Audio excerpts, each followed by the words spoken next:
Hello, ladies and gentlemen. Welcome to Finger Lakes Gaming and Racetrack. We proudly present the flag of the United States of America.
A pleasant good afternoon, ladies and gentlemen. Welcome to Finger Lakes Gaming and Racetrack, our Wednesday opener in about 49 minutes. 1:10 is the scheduled post time.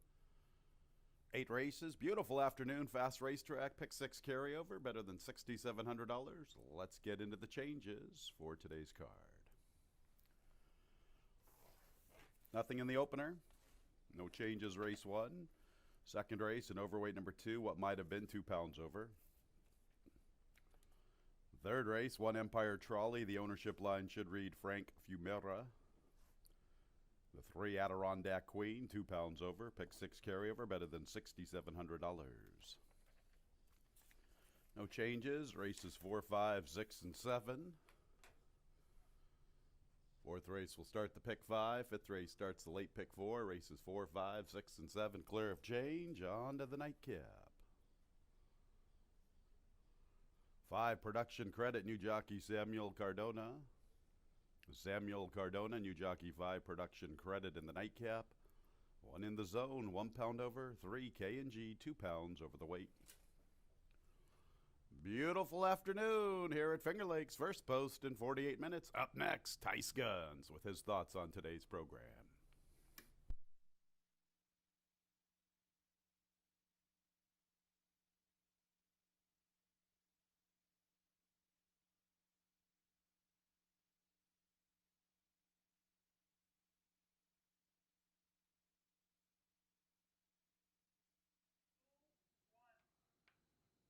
I'm Dave Mattice here at Finger Lakes Gaming and Racetrack. Got a live card for today. Of course, we welcome back fans yesterday. There were fans in the building, going to be fans in the building again today. At least got a little nicer day. Yesterday felt like it was still winter. They barely got to 50 degrees and it was cold out there today. Hey, we're going to get in the 60s, getting some May weather. Nice day for some horse racing, and got 8 races on today's card. And, you know, the pick 6 hasn't been hit with that one unique ticket in a little while. We got over $6,000 in that carryover pool. Maybe beat a couple favorites, take a shot. You can get a nice score for a 20-cent wager. See how it plays out. Now, I want to remind you, Monday through Wednesday is our schedule throughout the summer, so no live racing again till Monday. Take a little break for a few days, but we still are open for simulcast wagering now. Limited amount of fans, limited, of course, restrictions too, but you can come in, play some simulcast racing, go down to the casino floor, have a good time during the day. Make sure you keep your masks off, social distance, all that stuff. As long as you can enjoy some horse racing and make some money. That's the big thing.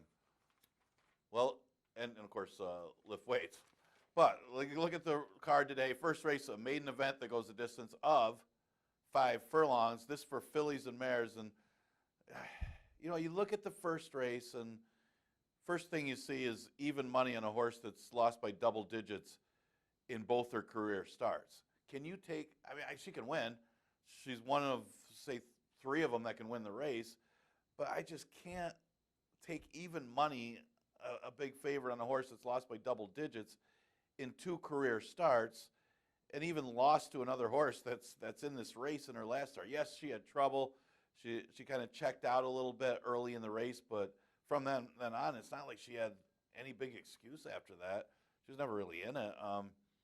One of the things I looked at in this race is, you know, you look at Competition Queen and Trivia. You know, they're both coming out of a restricted 3-year-old maiden special weight race. You look at Lovely Honor. Yeah, it's a maiden claimer, but it's for older maiden claimers, the 3 and up.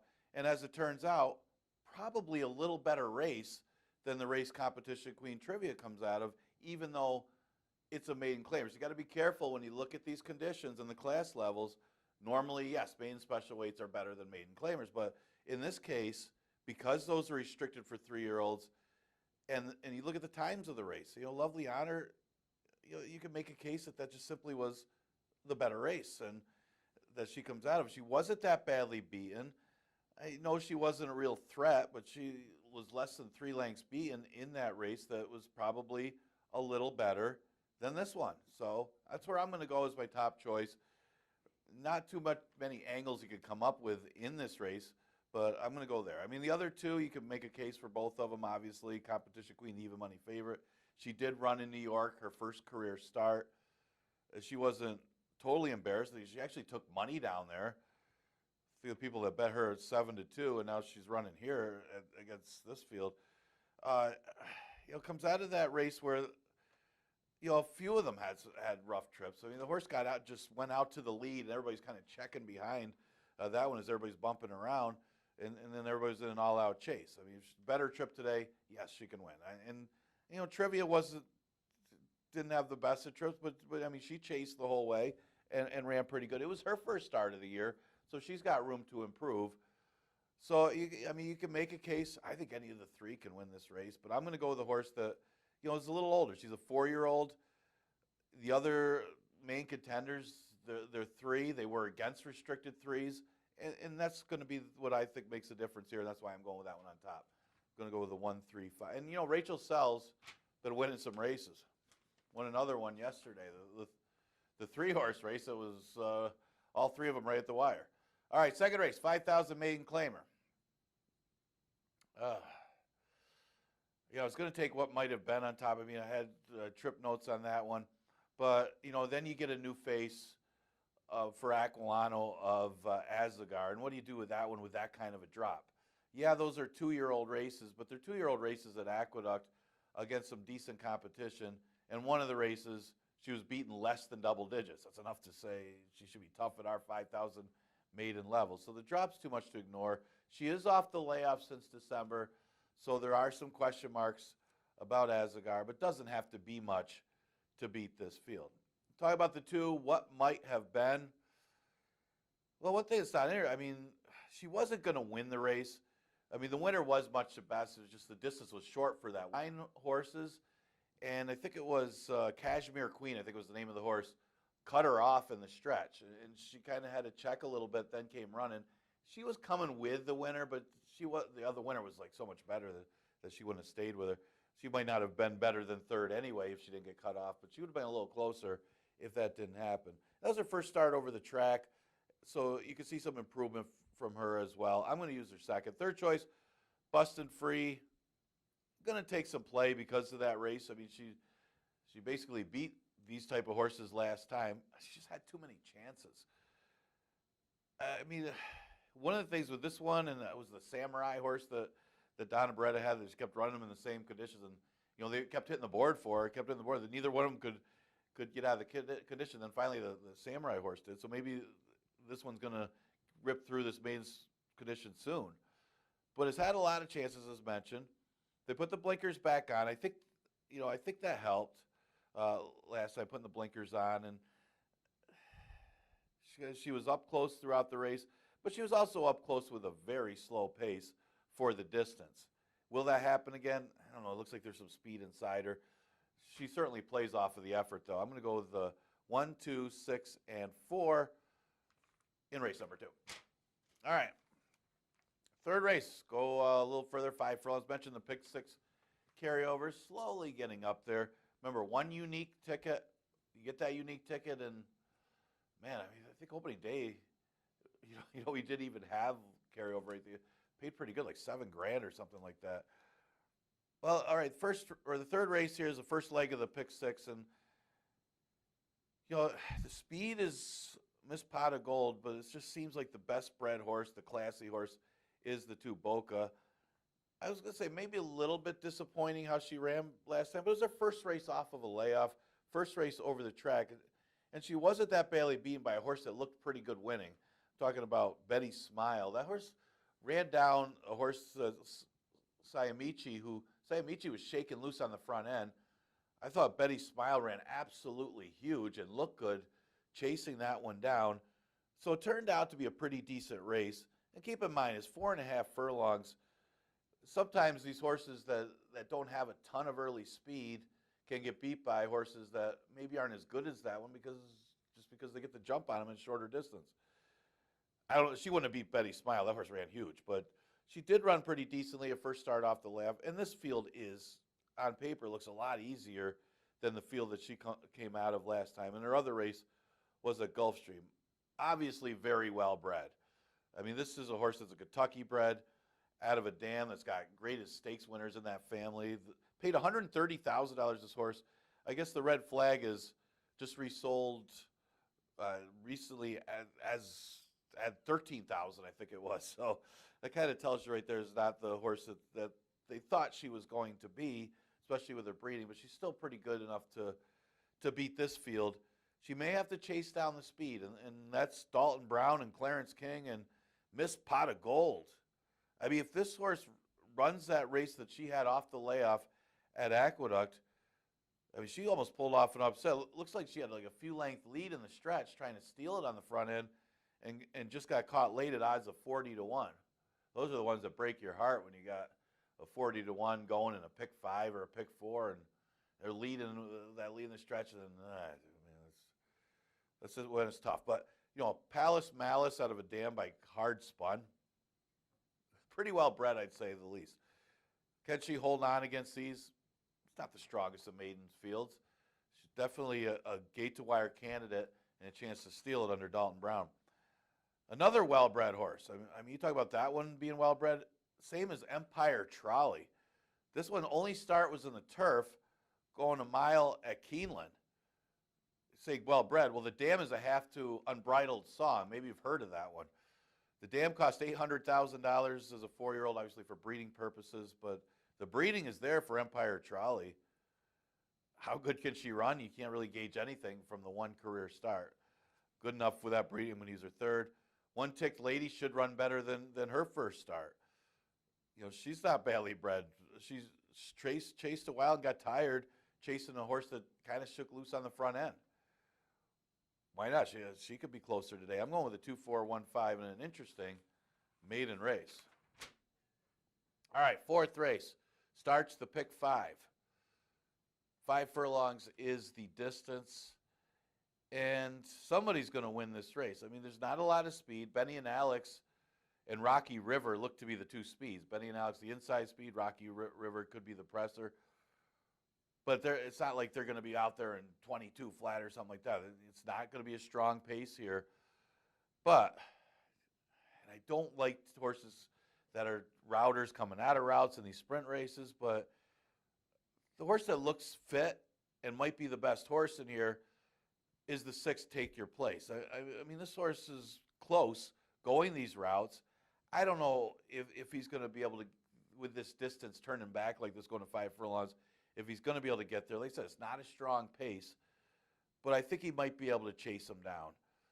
He's been running. He's fit. Rafael Ojeda doing pretty good. Won a race yesterday with Fun and Games. And this one does have a win at the distance in the past. It's not like he's never gone short and hasn't had some success going short, that maybe against this soft group, he could chase him down, but not much for early speed. Don't expect him to be out there, at least sprint speed, I should say, because he does show a little route speed. But maybe he won't be that far behind Benny and Alex early. Now, Benny and Alex inside of Rocky River, if he could get a jump on that one, does look like the inside speed. Now, he finished third last time in a decent race. That was kind of different. I mean, 58 OG was the main speed of that race. He was able to stay close with 58 OG, but in doing so, in a sense, he probably went a little faster than they may have wanted to, but he kind of hung around and ran well. You know, 58 OG is kind of quick, and he stayed with that horse early. And Special Story just turned out to be best. But you know, pace-wise, he may have a tactical edge on this field. I go Shanghai Noon for third. It is Aquilano off a layoff, so you know it doesn't bother you to take this one. He is eligible for a 3 lifetime. What does that mean here? Probably nothing. It's not a strong field, but the layoff's a little bit of a concern for a horse that doesn't have any early speed whatsoever. You got to expect this horse to be back early and making up ground 5 furlongs, but could, even though he's a 2 lifetime horse, might still be better than these. Another horse that's not going to have much for early speed, and that could be the trend here. I mean, Benny and Alex and Rocky River could have a few lengths on this field early. You know, two steps slew. I mean, here's another one that's really better going long. Definitely needs more distance. It showed going 4.5 last time. Gets to go another half furlong today. It wasn't that far behind Benny and Alex in that race last time, so not out of this one either. Actually ran pretty well considering the distance Consider that's kind of short for this horse. 6-1-4-2 for me in race number 4. All right, we'll start the late pick 4 with the 5th race. Yeah, this is what I mean. I had a really tough time with this. I mean, somebody's got to win race number 5. Somebody's got to. You would think. I guess that's just the way it goes. But I mean, I can't make a strong case for anybody in here. The only thing you can kind of do is break it down. Look for horses to maybe improve off their last race. Kind of look at the pace flow of this race.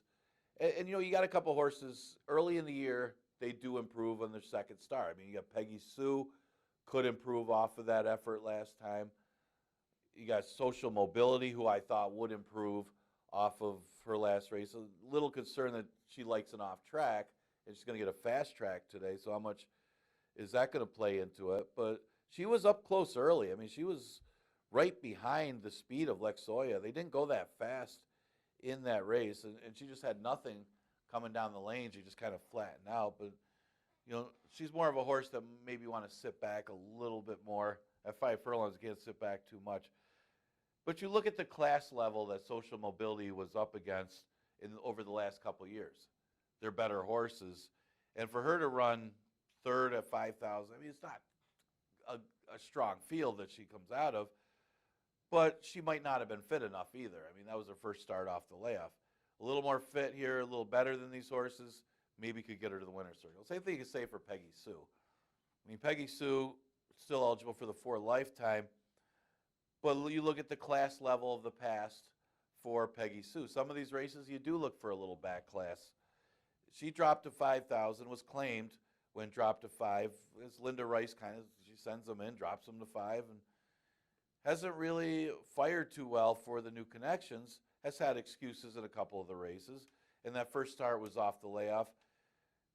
It was a little bit wide in there. I mean, Prank Call was tons of best. The horse that was second came back to win, was tons of best in the next race, beating some of these horses. So it's not like she was that far behind. She's Not Bluffing, who was a few lengths ahead of these horses.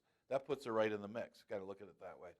Colonial Lass has always run decently fresh. All Jimmy Wright horses run well off the layoff. Very consistent horse. It's got tactical speed, could be out there with Lexoya, and does have a win at the distance. Some things to like on Colonial Lass. A tricky one is going to be, I like going to be Morgan last time, and she didn't run at all.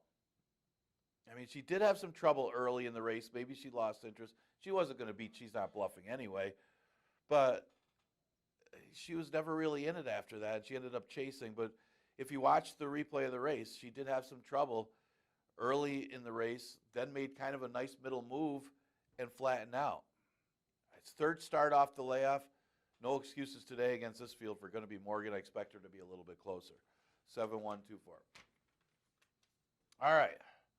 Now we'll start the late pick 3. Probably going to get short prices in all 3 of these last 3 races, but you look at this race. It's a 12-5, never won 3 condition. First time I looked at it, without looking up at the condition, you're looking at the field, you probably would think it's a $5,000 race. They got to kind of look again. It's 12-5. Well, who ran for 12-5 in their last start? Trip Road just won for 12-5. Evans Nice now is the only other one that didn't run for 5,000 in their last start.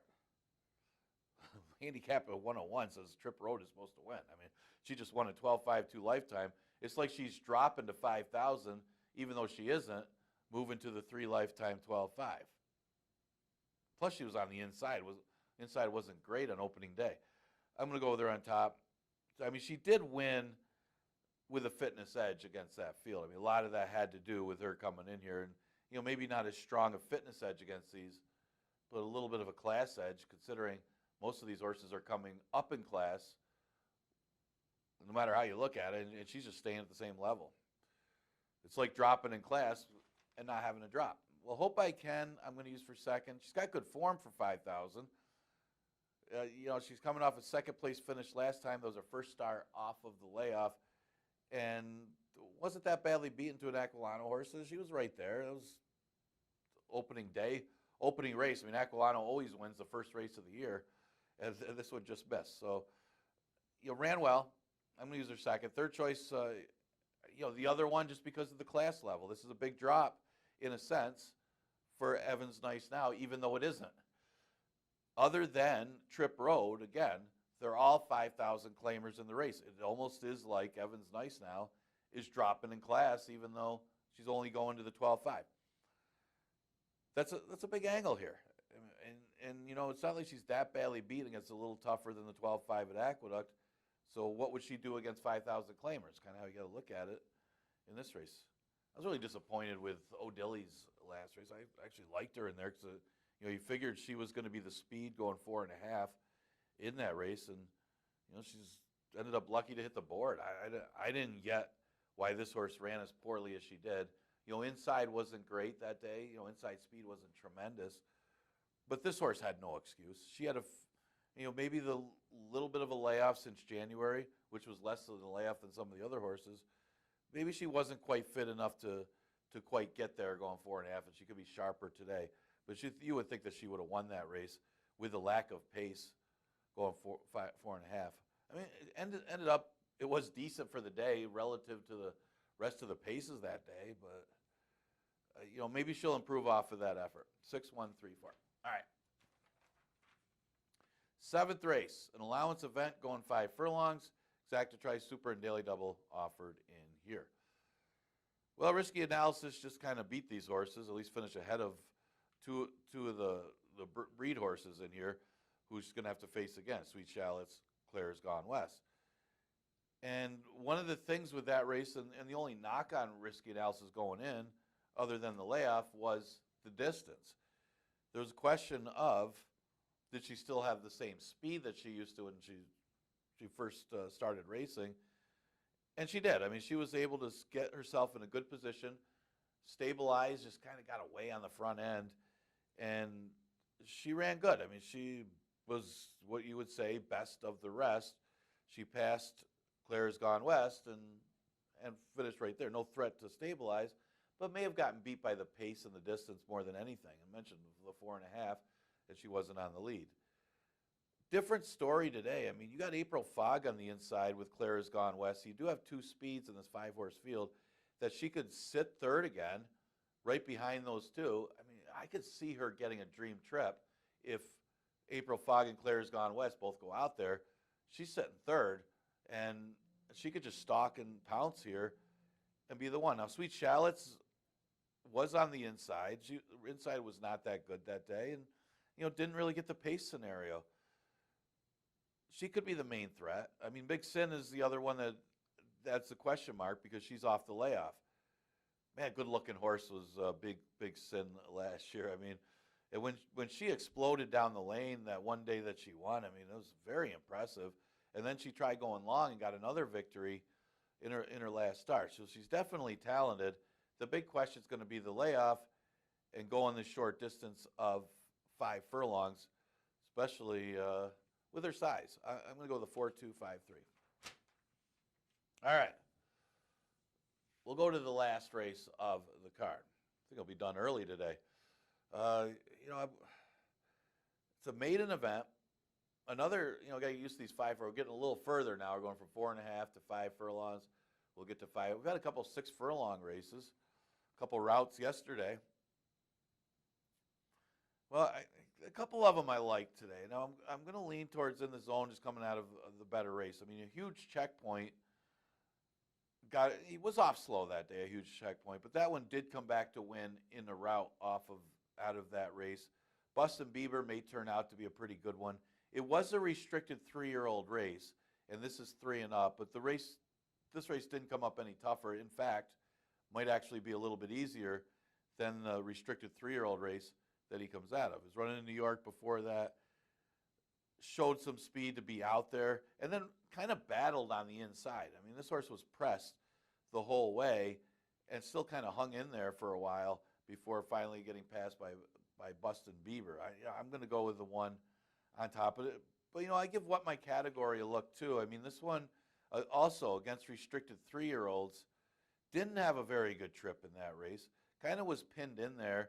And then it was War of Thrones who went on to get the victory. A pretty, a fit horse that won the race, and this one was kind of pinned down on the inside, and that might have been the key to how she. It didn't look like at any point he was too comfortable being in there, and then kind of got boxed in by Davila and his horse too. A little cleaner trip for this one.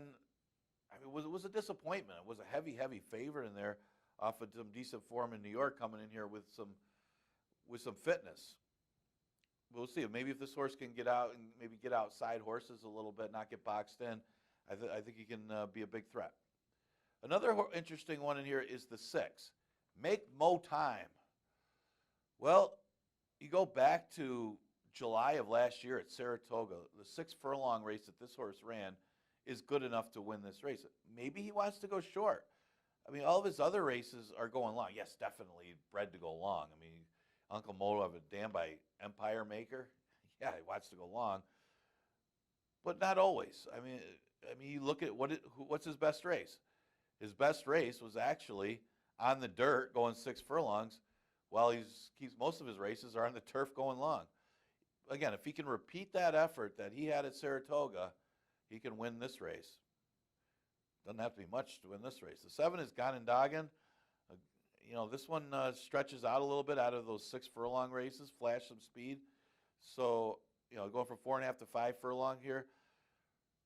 Did step up into the maiden special weight off the layoff. I mean, all these Rachel Sells horses are coming in here. The ones coming in here are sharp and fit, but even the ones that are off the layoff seem to be putting up better figures than they had last year. They're all going good for this barn, and this one may be worth a look as well. I'm going to go with the 1, 4, 6, and 7 in today's last race. Just a reminder, we aren't running the next few days, so we're still keeping that Monday, Tuesday, Wednesday schedule. So, we're going to run next Monday as our next live card. Remember, we are allowing fans now. You got to go through on the casino side and go upstairs. So, limited basis. We're limiting to 150 people with restrictions, but at least we're getting some customers in the door. We're also open for simulcast wagering, so you could come in and play the horses. So we don't have live racing again until next Monday, but we are open tomorrow and through the week for simulcast wagers. You want to come out, play some races, but again, the next live day will be Monday with the 110 first post. So I'll see you then.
Ladies and gentlemen, we have a late scratch in the opener.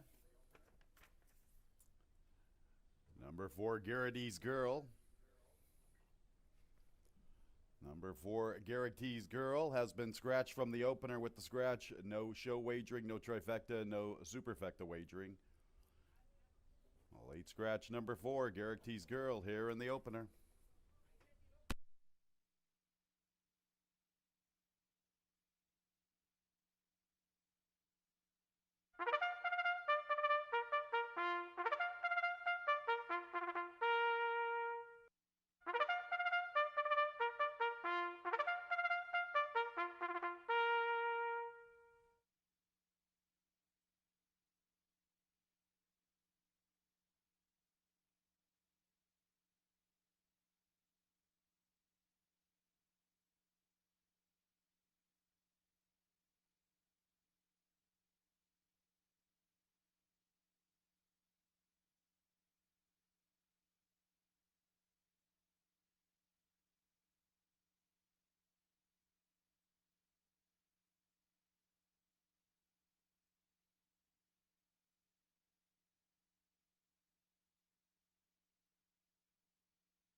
Race 1, 4 fillies, maiden special weights, a 5 furlong affair, late scratch of the 4, Garrity's Girl.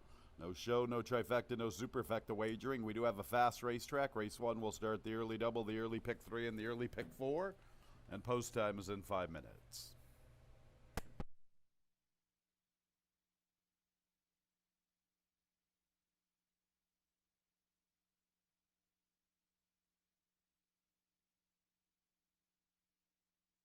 Here's the field. Number 1 is Lovely Honor with Joel Zonier.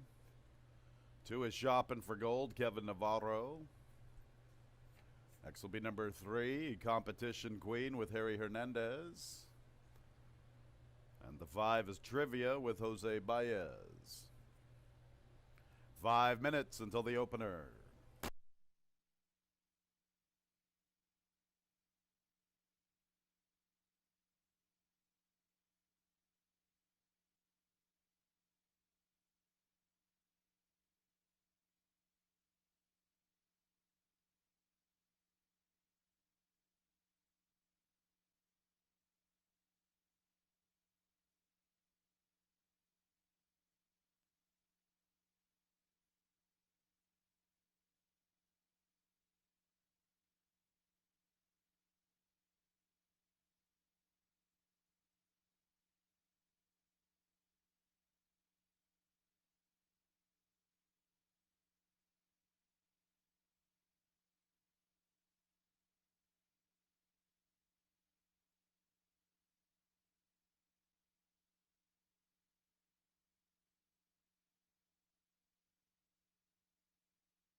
1 minute post time in a minute.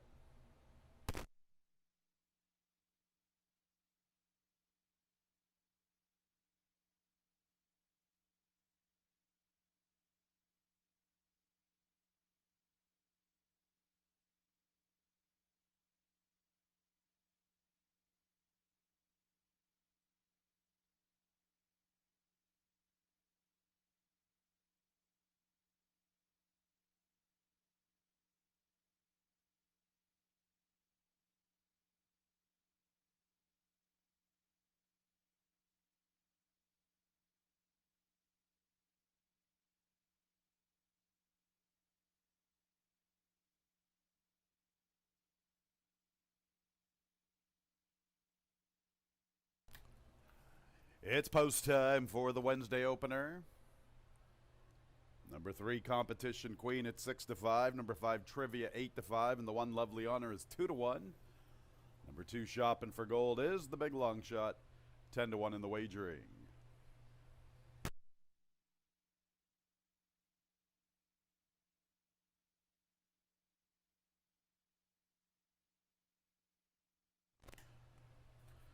Lovely Honor and Shopping for Gold are in. Here's Competition Queen. Trivia will be the last of 4. Late scratch of the 4, Garrigdy's Girl. Even Money Competition Queen. Here's Trivia to the outside. Ready for the fillies. And there they go. Trivia showing speed from the outside, and Lovely Honor matches her from the rail. It's 2.5 to Shopping for Gold, headed by Competition Queen. Lovely Honor along the rail, 3 parts of a length. Trivia's in the second spot. There's Competition Queen in the clear this afternoon, 2 to find, approaching the 3/8. And Shopping for Gold's 3 lengths from the front. They're single file past the 3/8. Lovely Honor opens up 2 lengths, 2.5. Trivia remains in second, although losing ground. Competition Queen needs to giddy up, so too does Shopping for Gold. And Lovely Honor gets all of the attention at the quarter pole, a widening 4-length advantage. Trivia comes under pressure from second. Competition Queen even pace. Shopping for Gold advances from the rail for a minor placing. It's all about Lovely Honor in the opener. Lovely Honor builds up a 5-length advantage. Trivia continues to chase after her, but Lovely Honor's doing the best work. It's Lovely Honor in the opener. Trivia second. The real race was for third. Shopping for Gold or Competition Queen. They're in a photo.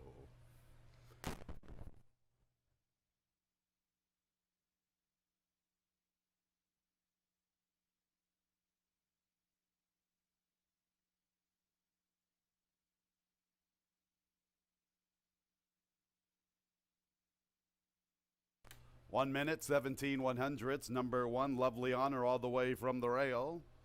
Second place, 5, Trivia. She chased the winner throughout. It's a tight photo. Third and fourth. Please hold all tickets.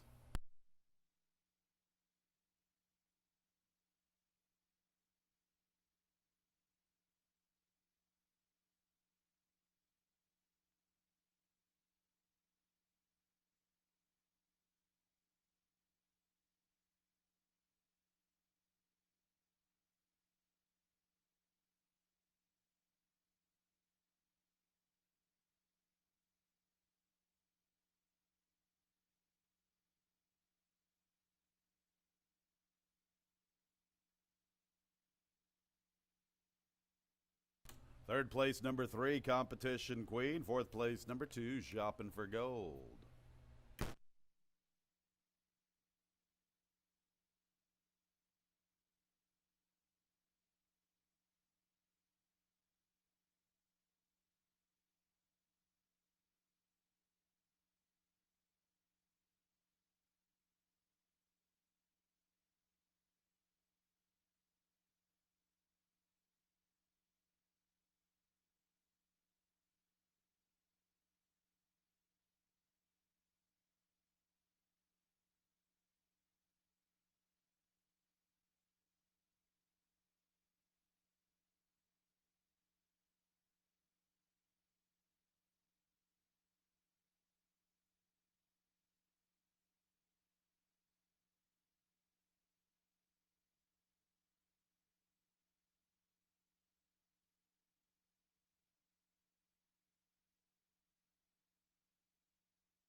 Race 1 is official. 1532. A 1.5 exacta is worth $13.60.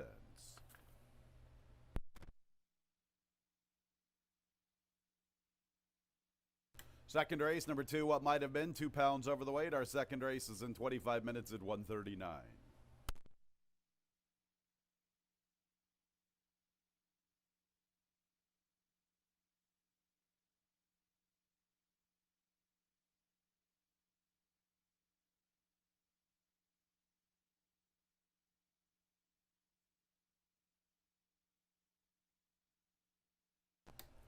Entering the winner's circle is number 1, Lovely Honor. She's a 4-year-old Gray-Roan filly by Honorable Dillon out of the dam Lee's Knight, owned by Chauncey Cole III. Rachel Sells is the winning trainer. The winning jockey is Joel Saunier. Rachel Sells has been to the winner's circle on 5 of our 6 racing days. Great start to the season for Rachel Sells.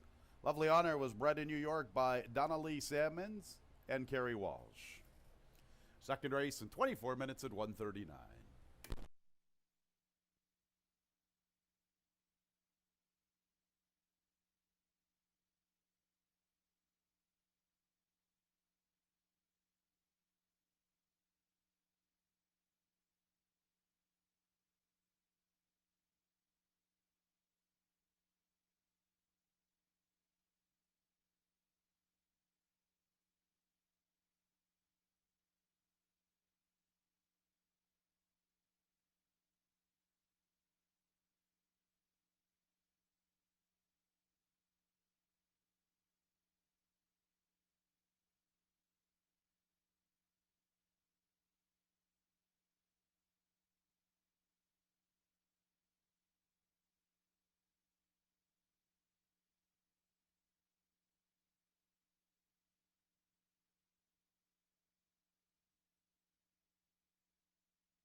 Horse are in the paddock for the second race, and that was lovely honor.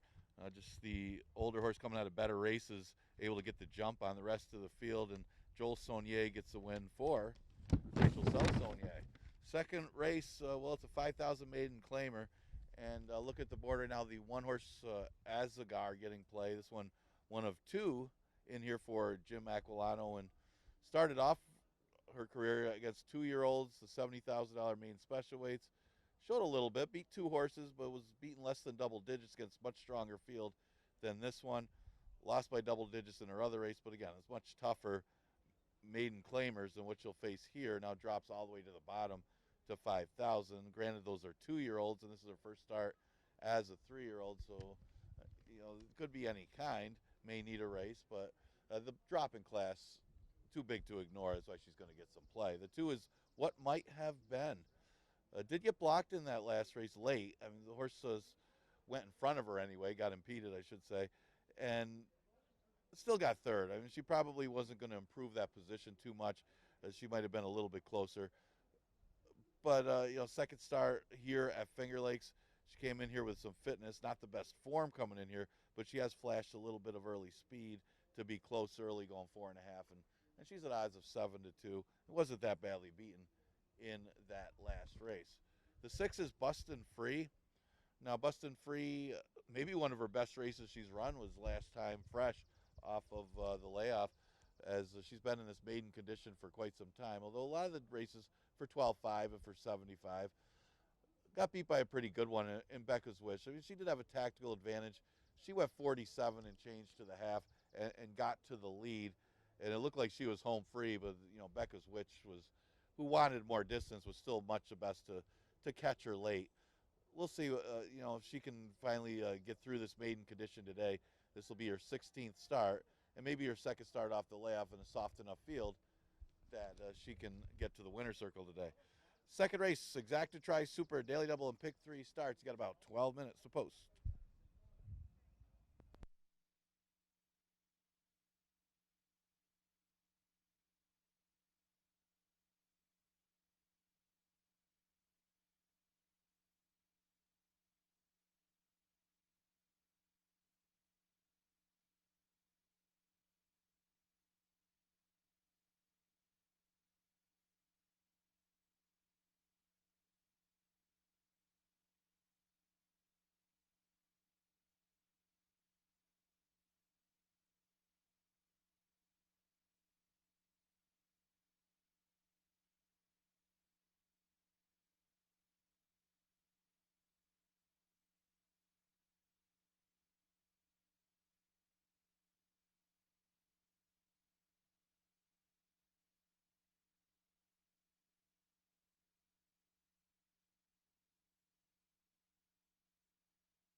5 fillies, 1 mare, race 2 featuring 6 competitors, maiden claimers, 5,000 the level, 4.5 furlongs.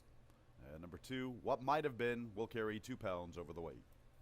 Our second race is in 6 minutes at 1:39.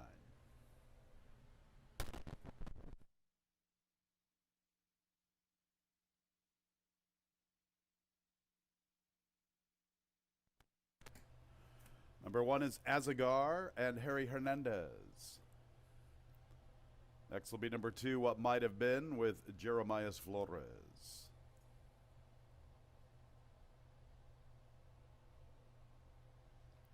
We'll skip ahead to the 4, She's So Golden and Nazario Alvarado.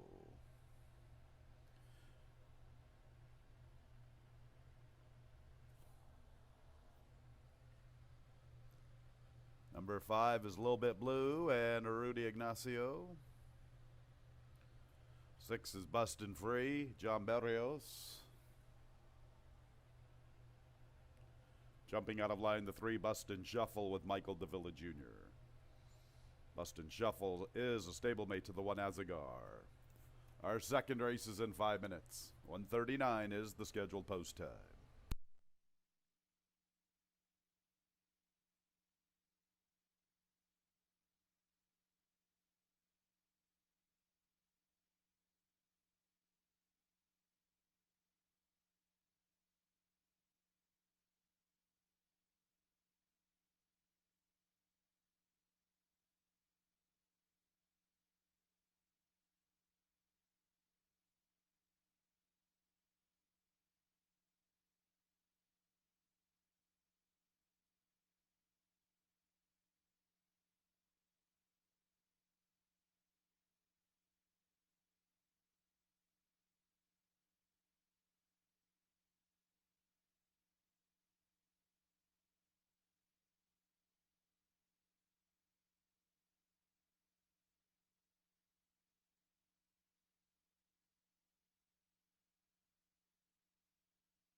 Two minutes post time in less than 2 minutes.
1 minute, post time in a minute.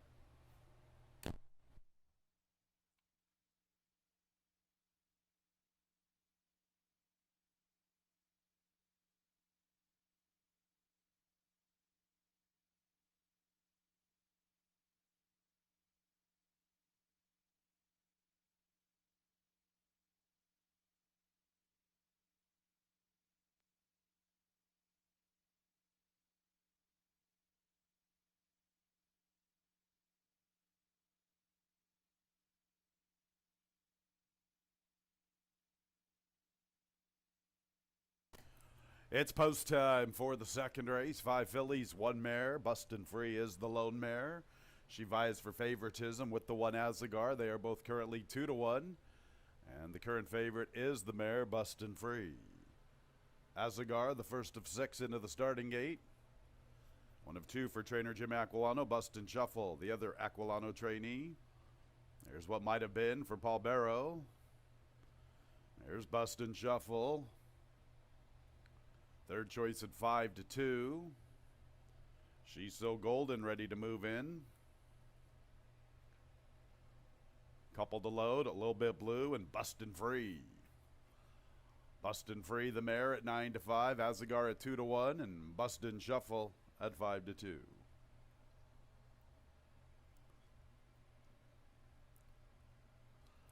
Bustin' Free to the outside.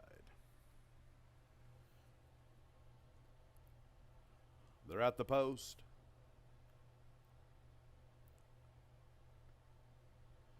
And there they go. Quick start for Bustin' Free from the top shelf. She will cross over. What might have been's up close inside of Bustin' Shuffle. She's So Golden races with them. Azagar's in a very tight spot from the rail. A little bit blues in the clear, advancing. She's only 3 off the lead. So it's Bustin' Free with the lead. 3 immediate pursuers. She's So Golden 3 deep. Bustin' Shuffle in the 2 path. What might have been from the rail. They separate themselves by nearly 5 lengths to a little bit blue. Another 2.5 to Azagar. So it's the lone mare, Bustin' Free, the one to catch, opening up 3 lengths.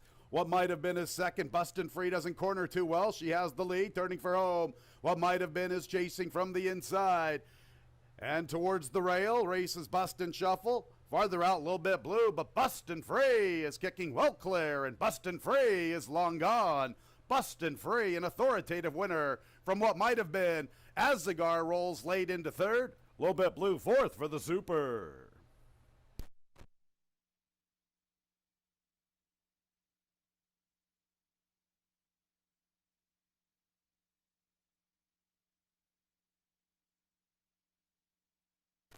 $53 4/5, the time on the board. The lone mare, Bustin' Free, is the unofficial winner as the 3-2 favorite. Second place, number 2, what might have been. The photo sign is up on the board for third and fourth, involving Azagar, who has a pretty good gallop out, and a little bit blue. Photo third and fourth, hold all tickets. The final running time, 53 85/100ths.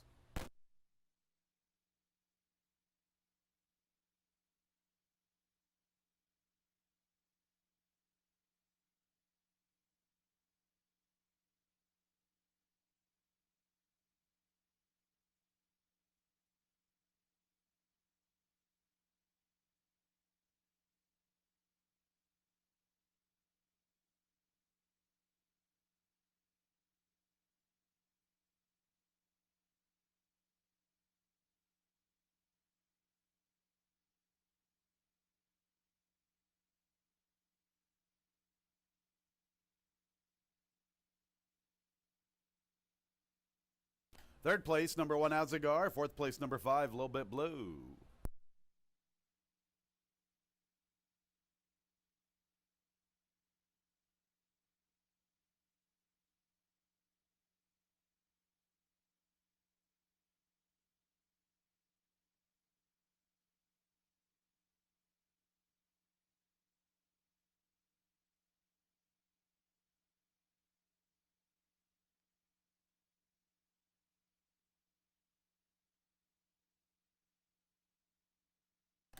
Entering the winner's circle is number 6, Bustin' Free.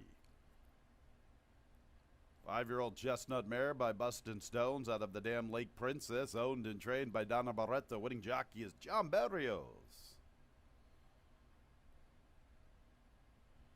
New York bred by Marianne Hurtubise along with Dr. Jerry Belinsky. 6-2 exacta $16.80. The trifecta $12.05. The dollar super $169.75. The early double 1-6 $18.40. Third race, number 1 Empire Trolley. Ownership line should read Frank Fumera. Number 3 Adirondack Queen, 2 pounds over the weight. A pick 6 carryover, better than $6,700. Not a lot of changes in the pick 6 sequence. Let's go to the nightcap, number 5 Production Credit. Make the jockey Samuel Cardona. 24 minutes until the pick 6. 2:08 is the scheduled post time, race 3.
11 minutes post for race number 3. And pace makes a race. Sometimes going 4.5, you got an easy lead. They are not going to catch it, especially Bustin' Free, who was no slouch in there anyway. But when she got out there in only 47 with that clear of a lead, they were not going to catch Bustin' Free, and she was able to win pretty handily under John Barrios for owner-trainer Donna Beretta. Now let's look at the third. This one goes 5 furlongs. We're going to start the pick 6, 20-cent pick 6 minimum wager. It's a jackpot pick 6. Got a little bit of a carryover in there, and you might as well take a shot. Races 3 through 8. Again, 20-cent minimum wager. You must have, it is a jackpot, so you must have that unique ticket to take it down. The whole thing down anyway. The 2, Boca, this one is making 3rd career start. Her first race at Gulfstream, yeah, she finished 2nd against much tougher competition. She came off the layoff here and didn't fire as well. Never really was in the race, but was a much better race than this one. Saichi Mama was the speed. Betty Smile just turned out to be that good that she was able to run down the speed. But this one kind of just flattened out and was 3rd. Well, breeding-wise and class-wise, she should be awfully tough here. It does seem a little bit softer field than the field she was up against in that May 4th race. She's at odds of even money. No question who the speed of the race is, and that's the 4, Miss Pot of Gold, has showing some speed in New York. Actually tried the turf in her last start at Belmont. No surprise, this is a horse by Palace Malice out of a dam by Hard Spun. Her best race was off of the layoff earlier this year. First start as a 4-year-old, and she almost stole it at odds of 40-1. She ended up finishing 2nd at Aqueduct. That race, obviously, she could repeat that here going 5 furlongs. They're not going to catch her, but a lot of ifs. The one entry, well, I'm not sure why they're enter. Wish they would change this rule, but the one Empire Trolley coupled with John Buckley's Not Now Donald. This one, Empire Trolley, is out of the damn Trolley's Last, who's a half to Unbridled Song. So it got some good breeding in this one as well. Only 1 career start. That was at Keeneland going a mile, so definitely a different spot for Empire Trolley. Turning back to 5 furlongs, facing easier maidens here, so maybe that could wake this one up as her only start. She was just simply overmatched and was odds of 130-1 in that debut, so they didn't think that she would do that well either. Well, those are the horses getting some play here for the 3rd. Again, we start the pick 6 with race number 3.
Six, 3, and 4-year-old fillies, 5 wagering interests, a 5 furlong affair made in special weights.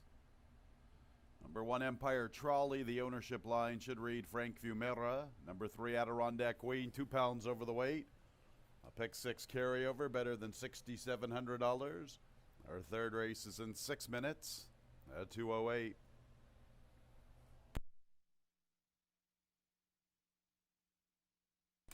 Here's the field. Number 1 is Empire Trolley. Carlos Camillo, Rachel Sells looking for a training double.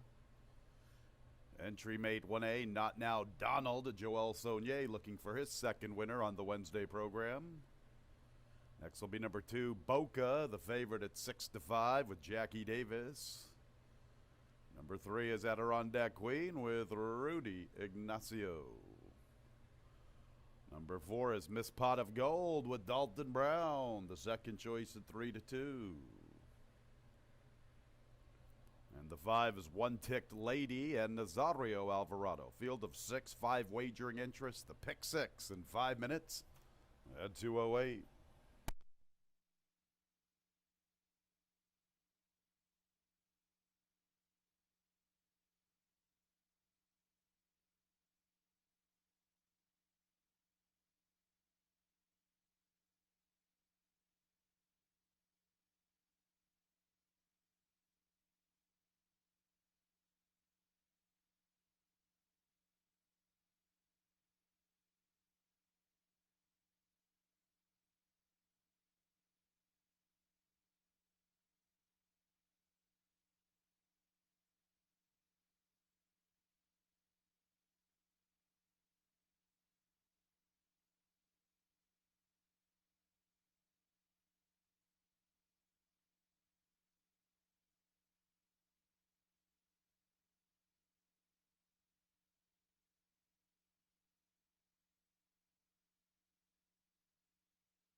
One minute, post time in a minute.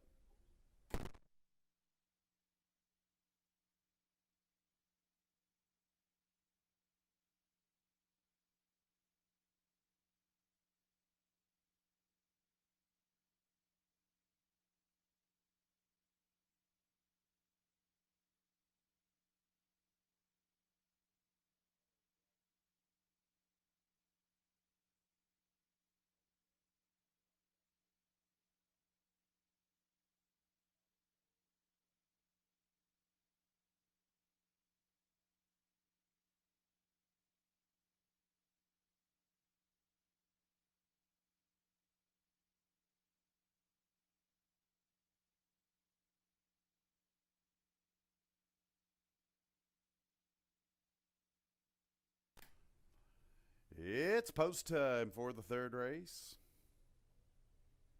The 6 fillies are arriving at the starting gate. 5 wagering interest. Number 2, Boca, is the favorite at 4-5. Number 4, Miss Pot of Gold, 2-1. The entry, Empire Trolley, and Not Now Donald at 7-2. Empire Trolley moving into the starting gate. Here's the favorite, Boca. Not Now Donald.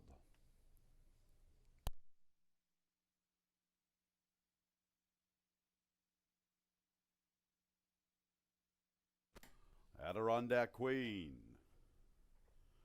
Couple to load, Miss Pot of Gold, and One Ticked Lady.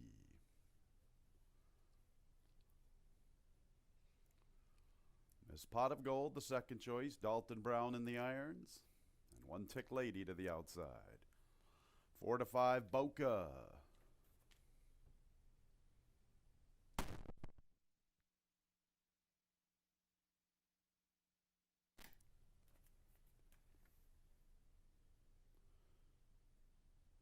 One Ticked Lady, the last of 6, to the outside, ready for the pick 6. And there they go. And showing some pace along the inside is Boca. Not Now Donald is also there. Miss Pot of Gold trying to gather some momentum. One from the outside, hustling into the scene. She'll pick it up. One Tick Lady from the top shelves right there to the flank of Miss Pot of Gold. Adirondack Queen is second last. Empire Trolley is the last of 6. Miss Pot of Gold a length advantage at the 3/8 to One Tick Lady. Not Now Donald's up close from third. Boca has the 4th position, sharing that spot with Adirondack Queen. Nothing from Empire Trolley. Miss Pot of Gold and Dalton Brown, 2.5 lengths. Not Now Donald pursues from the 2nd spot, and Boca tries to gear up from 3rd. She has a lot of work to do. Miss Pot of Gold, the race goes through her. She's under left-handed urging with the lead. Not Now Donald continues to chase. Boca's 3rd, 5 lengths from the front. Miss Pot of Gold and Money B. Dalton Brown on the lead near the 16th. Chasing is Not Now Donald with Boca. Miss Pot of Gold along the rail all the way. Second place, Not Now Donald in a photo with Boca. That's very tight. Farther back, Empire Trolley, Adirondack Queen, and One Ticked Lady at the back.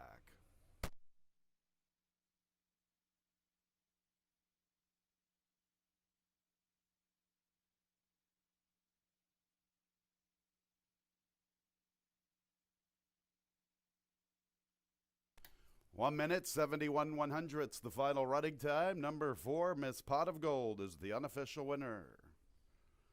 Pretty tight photos, 2nd and 3rd. Please hold all tickets.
Second place, 1A, Not Now Donald. A 3rd place, number 2, Boca. 4th place, 1 Empire Trolley. 5th place, number 3, Adirondack Queen for the Superfecta.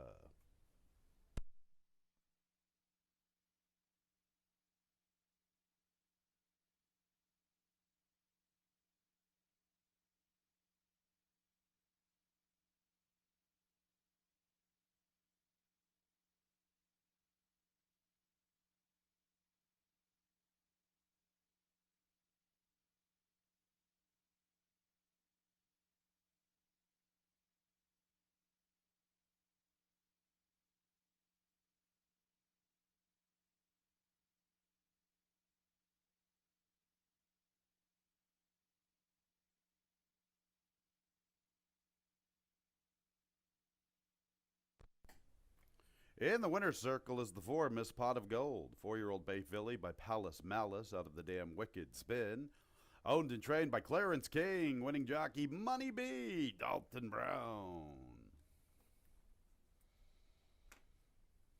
I do believe this is the first career training victory for Clarence King. The winner was bred in New York by Sequel Thoroughbreds LLC with Lakeland Farms. Congratulations to Clarence King and Dalton Brown. 4-1 exacta, it's official. That exacta $24. The 6-4 double $27.60. 164 early pick 3 $15.25. The trifecta $10.85. The dollar super $43.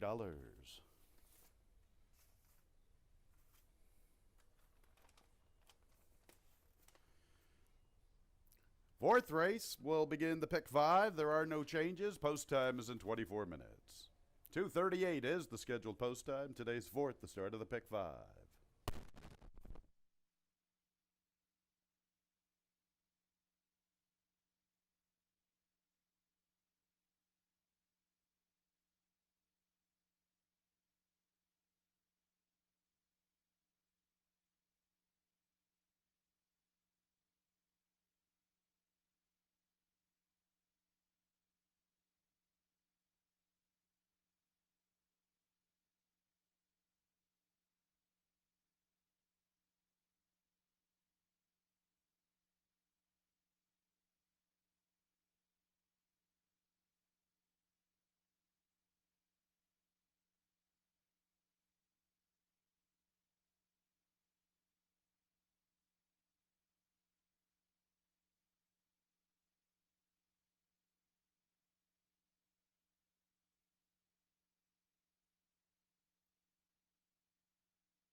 Coming up on race number 4, and congratulations to Clarence King. That was his first career training victory with Miss Pot of Gold. You'll find this spot a little easier as she was the speed of the race. Dalton Brown doing a good job reining in the speed a little bit early and able to hold off Not Now Donald to get the victory. As Miss Pot of Gold will start off the pick 6. Took a lot of play there at odds of 6-5. Fourth race we started pick 5. And I got about 9 minutes to post for this one. The current favorite is the 6, Take Your Place, who does have a win at the distance. And that is the question here. I mean, the horse is certainly fit enough running in route races at Penn Nationals and a little better races, some of the races that he comes out of. So, and you look at the last race, the horse that was second came out of that race to win. It was a special conditional race, but still better than our claimers, or at least better than this race. Right now at odds of 3-5, but again, pace, not a lot of it, and it is a short distance. You figure Benny and Alex to be the inside speed of this race. Didn't make the lead last time with the presence of 58 OG, who's pretty quick out of the gate, but was close up with 58 OG. He was right on that one's flank, basically, for the whole race, and kind of hung around. A good effort by Benny and Alex coming off the layoff. Well, not a lot of speed outside him. Rocky River, the only other one that shows any speed that he's inside. He may see him on the front end, and it's dangerous against these horses. Right now at odds of 6-1. The 4-horse Shanghai Noon comes out of lifetime conditions. Really still eligible for the 3 lifetime, but you look at the numbers and the times, he's probably better than most of these. Got really good connections and should be rolling late. The question is that 5 furlongs, can he get there late coming off the layoff? Wouldn't be the first time, of course, with this barn. They've been on a roll again this year. So fourth race starts the pick 5. Exacta Tri Super Daily Double and pick 3 also starts here.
Race 4 is clear of change, a 5-furlong affair, 3-year-olds and up, now winners of a race in the past year, $5,000 claimers.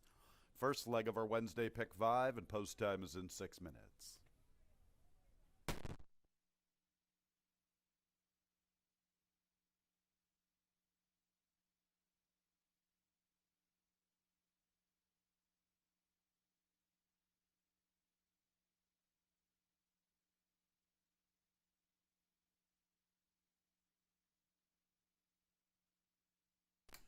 Here's the field. 1 Benny and Alex with Oscar Gomez. Donna Barreto looking for a training double.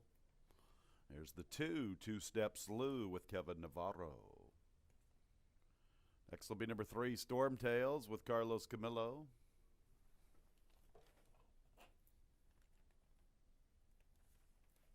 4 is Shanghai Noon, Luis Perez. 5 is Rocky River, John Barrios looking for a second winner on today's card. And the 6 is Take Your Place, the big favorite at 4-5 with Joel Cruz.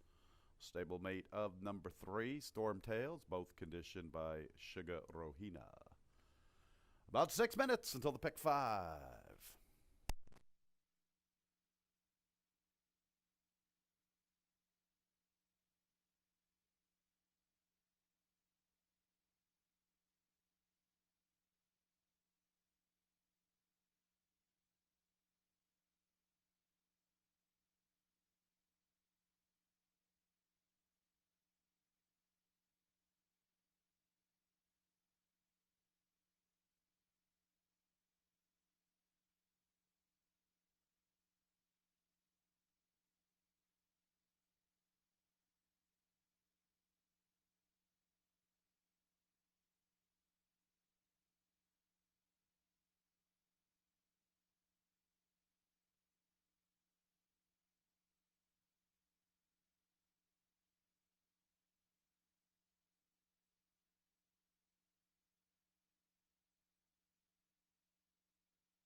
2 minutes until post time.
I'm at post time in a minute.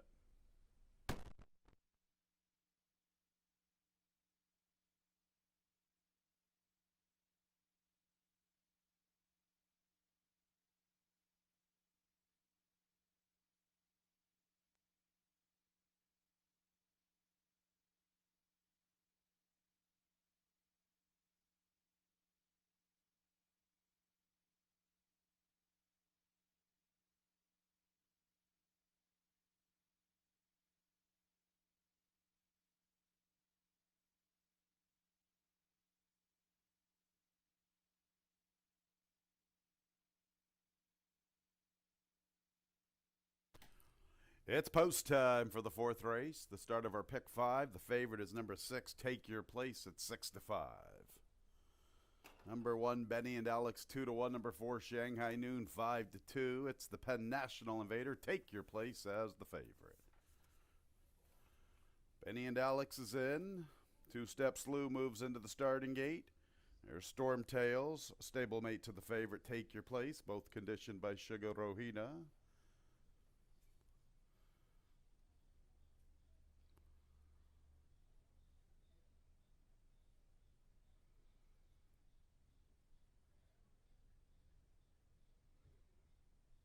Gonna load Rocky River before Shanghai Noon.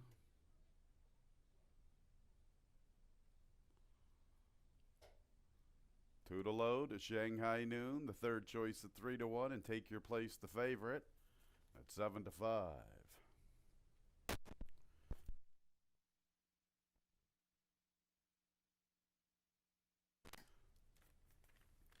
Ready for the pick 5? And there they go. Clean start this afternoon for Rocky River, and he's up to the front. Benny and Alex shows pace from the rail. Storm Tails comes away in third. Take Your Place now taking over that position from the far outside, covering Shanghai Noon. 2-Step Slew joins them from the rail. Rocky River in the clear with the lead at the 3/8 from Benny and Alex.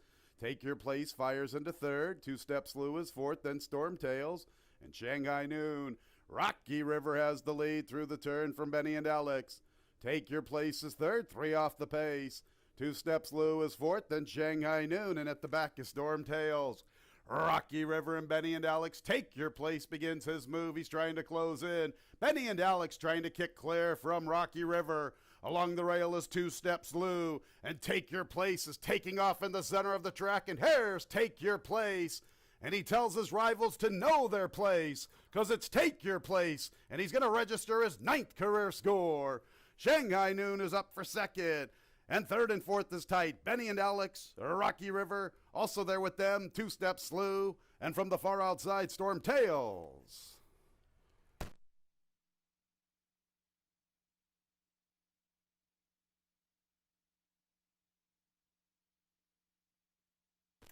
$59 3/5. Number 6, Take Your Place first. Second, number 4, Shanghai Noon. It's tight, third and fourth. Kindly retain all mutual tickets until results have been declared official.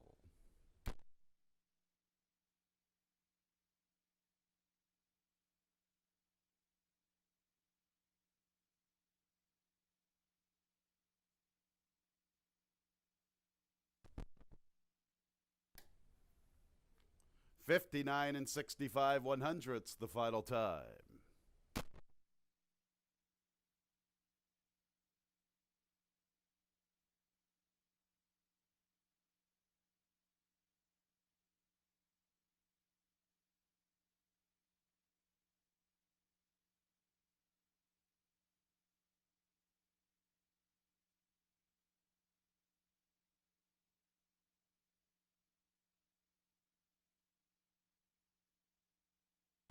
Third place, 1, Benny and Alex. Fourth place, 5, Rocky River.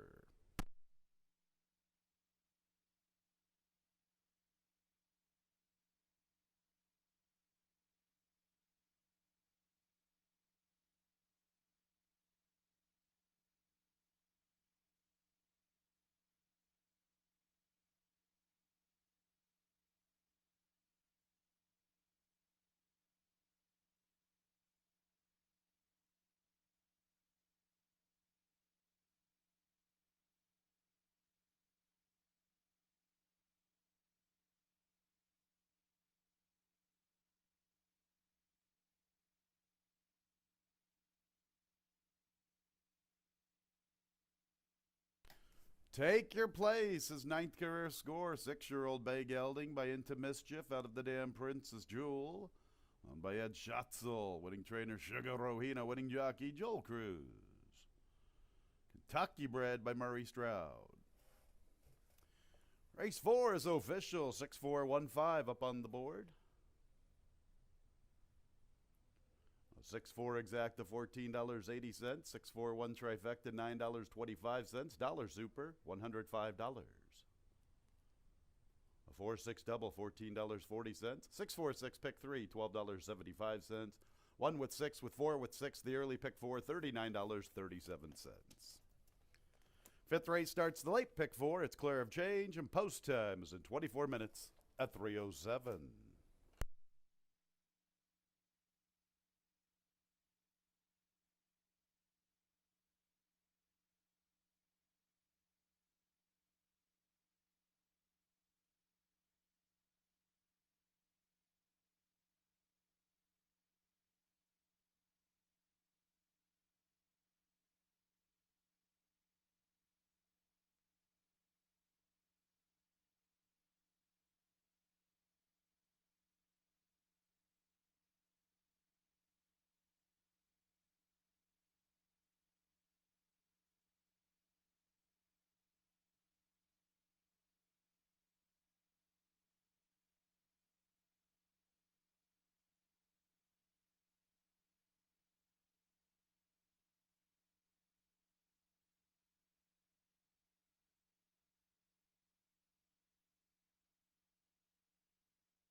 Horse are in the paddock for race number 5, and just a matter of take your place, able to get up, going that distance, and once he got rolling, and got a little help as Rocky River and Benny Alex went at it a little bit up front, and this one was just better than these horses, and had that big fitness edge coming in. Joel Cruz for Rafael Rohina.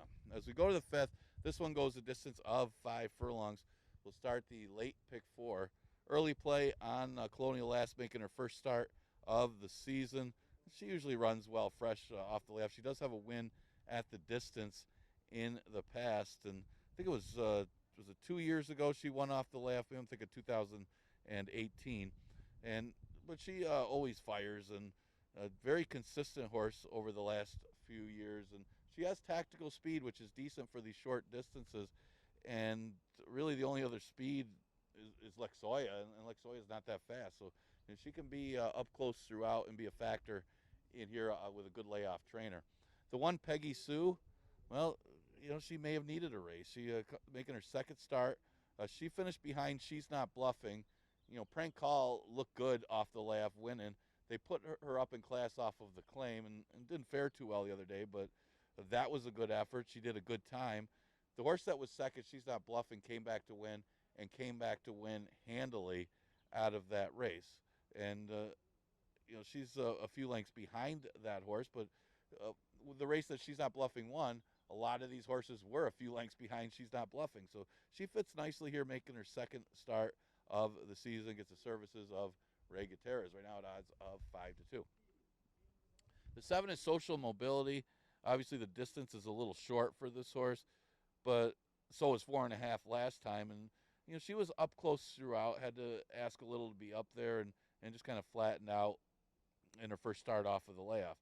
She does like an off track, so there's the negative getting the fast track today, but she should be sharper second start off the layoff, and she faced better competition over the last couple of years, so she could be a factor in here, and she's at odds of 7-2. But pretty competitive race, pretty wide open. Exacta Tri Super Daily Double, pick 3 and pick 4 starts in race number 5.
Bugler Zach Wilson has the mares coming onto the track for the 5th race, a 5-furlong affair, $5,000 claimers.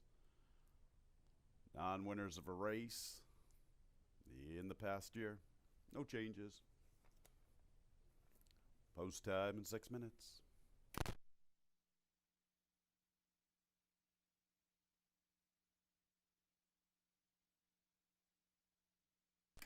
Here's the field one, Peggy Sue, Raylu Gutierrez. 2-1 second choice. Here's the favorite, number 2, Colonial Lass with Emmanuel Di Diego, currently 8-5. Number 3 is Dean's Ticket, John Davila Jr. 4 is gonna be Morgan, Nazario Alvarado. 5 is Lex Zoya with Jackie Davis. 6, Glass Zealing, John Berrios. And 7 is Social Mobility, 3 to 1/3 selection. Kevin Navarro is in the saddle. 4 minutes until post time.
Post time in about 2 minutes.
The 7 mares are approaching the starting gate.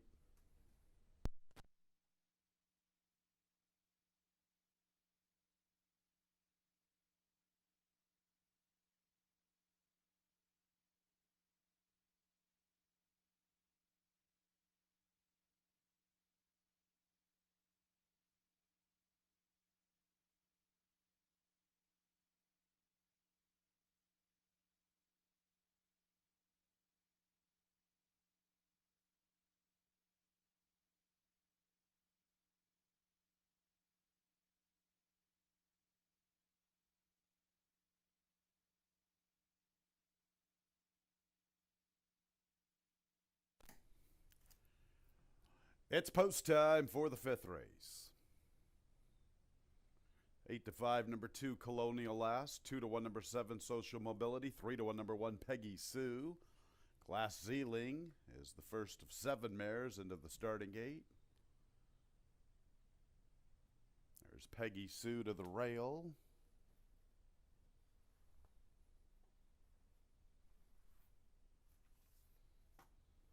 Next will be Colonial Last, the current favorite.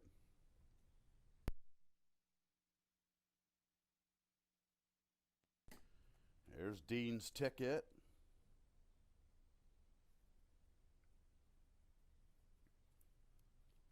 Gonna be Morgan.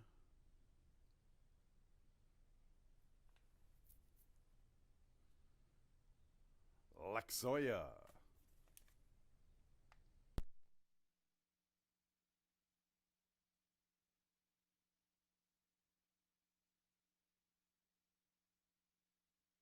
And Social Mobility to the outside.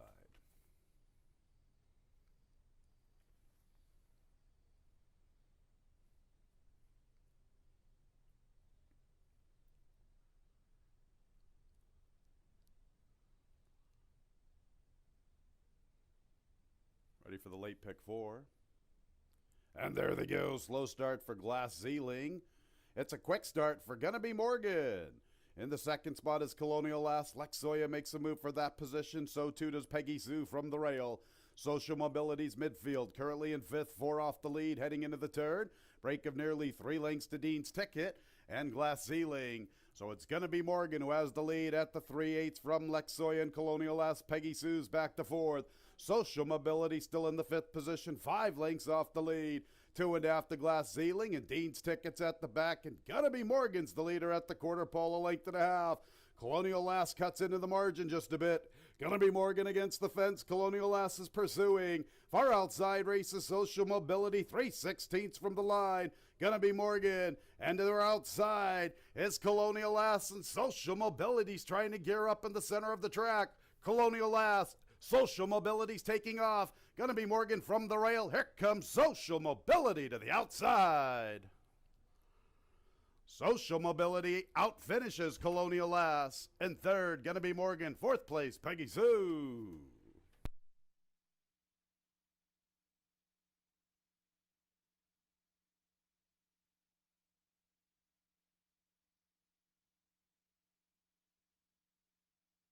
One minute and 74 100ths the final time. Number 7, Social Mobility first.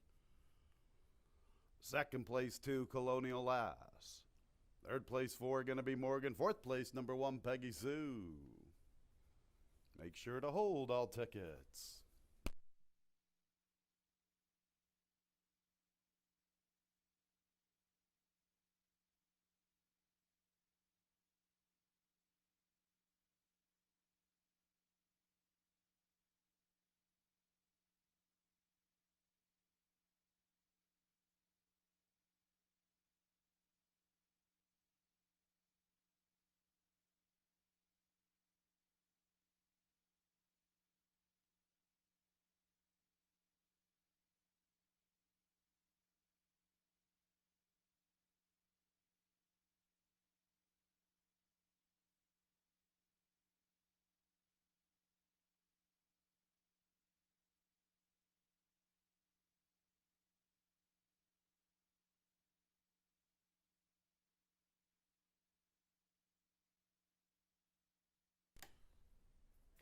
Tenth career victory, Social Mobility.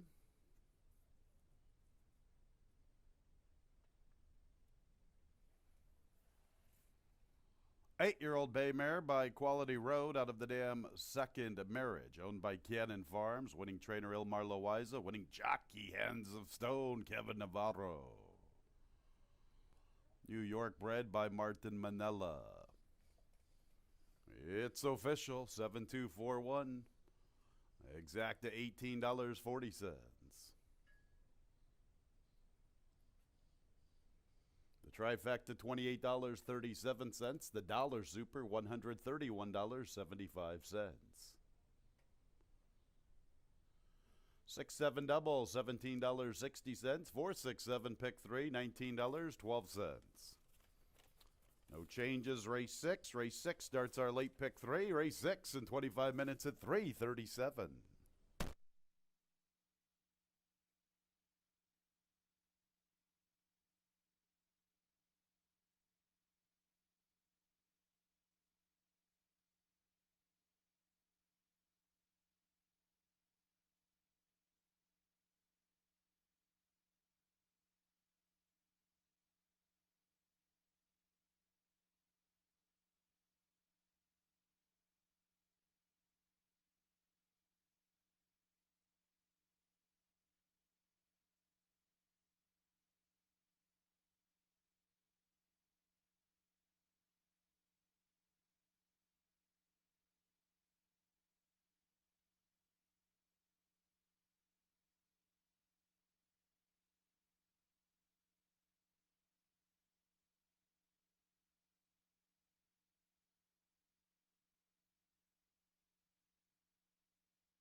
KLM is supposed for race number 6, and social mobility, able to get enough of a pace to run at, is going to be Morgan. Stopping late, and social mobility able to pick up the pieces. Kevin Navarro for Ilmar Loaiza went down to odds of 2-1 in race number 5. Now let's look at the 6. It never won 3 12-5 claimer that goes the distance of 5 furlongs. It's a 12-5 claimer, but 4 of the 6 rivals ran for 5,000 in their prior start. So a horse that's coming off a victory in a 2 lifetime 12-5 like Trip Road should have an advantage over these 5,000 3 lifetime horses, and has that advantage without having to drop herself. So it worked out pretty good for a horse like Trip Road coming off that victory. So no excuses today for this horse. I mean, she is better going long, but she did win going 4.5 in that last race over her stablemate. So she came in with a fitness edge. She still has that fitness edge in here, and a little bit of a class edge going against these 5,000 claimers. So she's currently at odds of 1-4. The only other horse that didn't run for 5,000 their last start is the 3, Evans Nice Now. Now these connections already won today. Earlier in the card, I believe it was the 3rd race, Clarence King and Dalton Brown for Clarence King's first training victory. So would not be a surprise if can put 2 together here. This one does have a class edge on most of these who are 5,000 claimers, so this should be a good spot for Evans Nice Now, who's at odds of 5-1. The one Hope I Can has been running against the 5,000 claimers, but does have good form against the 5,000 claimers. You go back to last fall, won by multiple lengths in both of those claiming races. The first start off the layoff was the first race of the year, and wasn't a bad effort. Got beat by an Aquilano trainee, Miss Dancing Queen, right at the wire, beating less than a length. So if she can move forward from that race, maybe she can be a factor in this one. Only second start of the season, second start as a 4-year-old. She's at odds of 7-1, where a lot of the play going on Trip Road. Exacta Tri Super Daily Double and Pick 3 starts in race number 6.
On the track for race 6, 5 furlongs, 12-5 claimers, now winners of 3 races. And post time is in 6 minutes. Race 6 starts our late pick 3.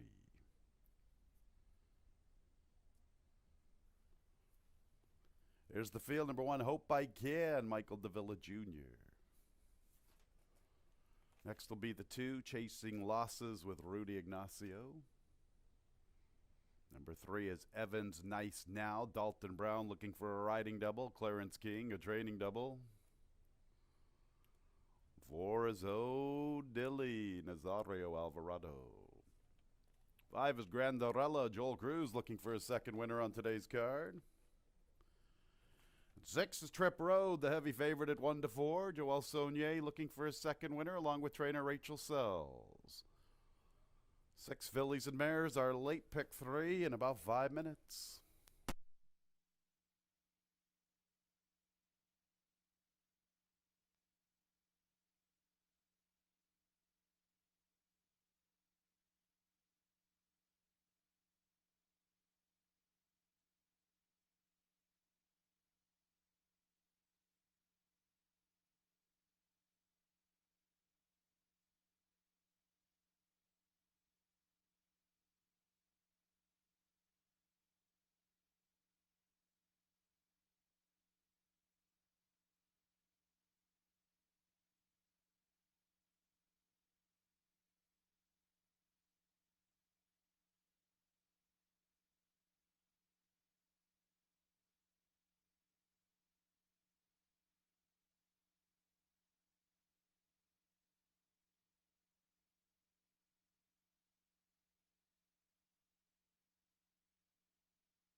Two minutes, post time in 2 minutes.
1 minute, the fillies and mares are approaching the starting gate.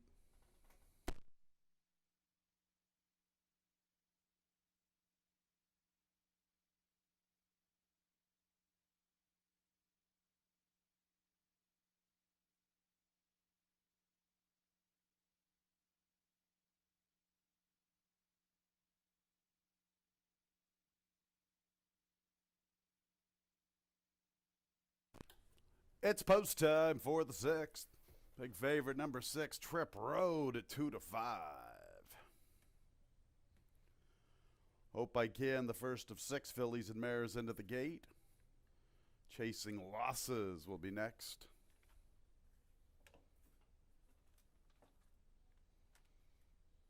Evans Nice Now, Clarence King looking for a training double, Dalton Brown a riding double. First career training victory, Clarence King, earlier in the day. To start our pick 6 with Miss Pot of Gold. There's O'Dilly.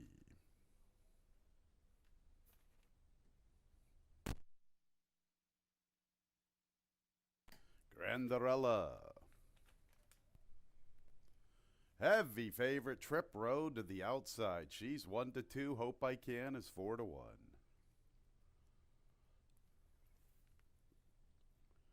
They're at the post. And there they go, and it's a slow start for Evans Nice Now. O'Dilly begins the quickest. Hope I Can shows pace from the rail. Trip Road's in the clear from third. Chasing Losses makes a move for that position. Grandarella has the 5th spot, and the slow beginning has Evans Nice Now at the back of the pack.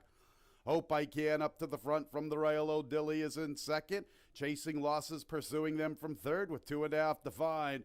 Break of nearly 3 lengths to Trip Road, who needs to go there from there. Headed by Evans Nice Now. At the back is Grandarella. Hope I Can and O'Dilly, they're side by side. 2.5 to Chasing Losses. Evans Nice Now is closing from the outside, and Trip Road's trying to find her stride up the rail. O'Dilly's the leader from Hope I Can. And here comes Trip Road and Evans Nice Now. O'Dilly, Hope I Can fights on. Trip Road tries to get involved, and here's Trip Road and Evans Nice Now. Trip Road's up to the front. Trip Road has the lead from Evans Nice Now. Trip Road doubles for Rachel Sells and Joelle Saunier. And it's 2 in a row for Trip Road. Evans Nice Now. Boy, that slow start had to cost her. Then I'm going to Hope I Can and O'Dilly.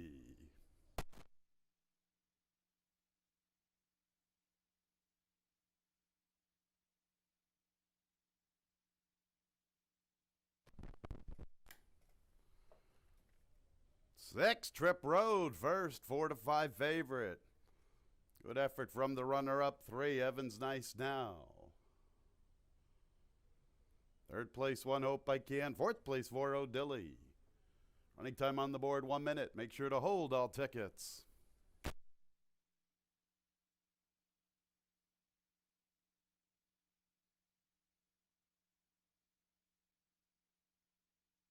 The final running time, 1 minute, 13 100ths.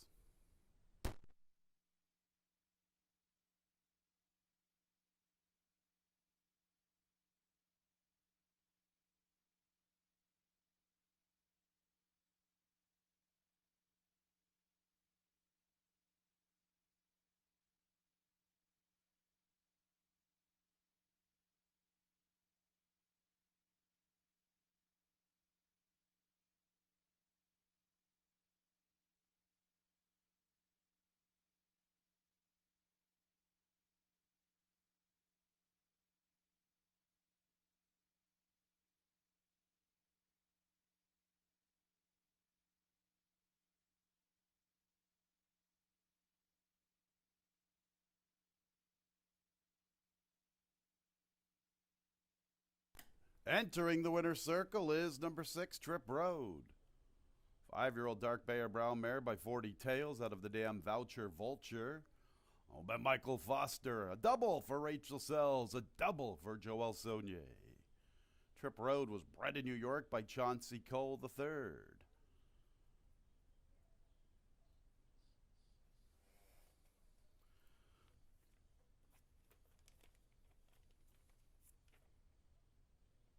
Chauncey Cole III was the winning owner in the opener. Lovely Honor teaming up with Rachel and Joelle, and here he has a breeding victory on the card. Race 6 is official, 6314. 6-3 exacta, $15.60. The trifecta, 6-3-1, $8.60. The dollar super, $45.50. 7-6 double, $17. 6-7-6 pick 3, good for $10.10. Seventh race is in 25 minutes. No changes. Race 7 starts our late daily double. 4:06 is the post time.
Getting ready for race number 7, and that was Trip Road. A little bit of a class edge on these, and they came back to the horse enough for them to get the victory. Joel Saunier and Rachel Sells, well, they team up again to get the victory. There's a couple on the day for that duo. 7th race and allowance event, going a distance of 5 furlongs. A couple horses getting bet on the outside. You got Risky Analysis at 6 to 5, and then the big horse, Big Sin, getting some play at 9 to 5. She's off the layoff, but was very impressive in her races last year, as Big Sin winning a couple of the Finger Lakes races that she was in, going along, and that impressive effort when she dropped to 12-5, dominating that field. Let's see if she can do it fresh here right off of the layoff. Does have some decent works for the return for Big Sin. Distance a little short for her, but she's at odds of 2 to 1. Even money is the 4 Risky Analysis. She had a tough outside post last time. Overcame it enough to run a good second behind the inside speed of Stabilize. Good effort by Risky Analysis. Any move forward from that race, she should be able to handle these. She's right now at odds of even money, and figures to be the favorite in here, the one to beat. The one horse is April Fog getting some action. This one coming back from Tampa, coming off a victory at Tampa against 5,000 claimers. So it comes back at the state bred allowance level. So she should be sharp enough right now. She was part of a very quick pace in her last start at Tampa. So you figure she's going to be out there with Claire's Gone West.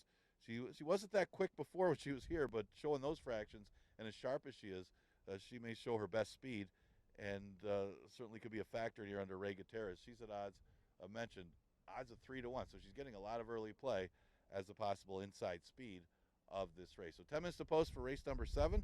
Exacta Tri Super and Daily Double offered in here.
1 filly, 4 mares, allowance conditions, a 5 furlong affair, New York breds. First state bred condition, no changes. It begins our late double, post time in about 6 minutes.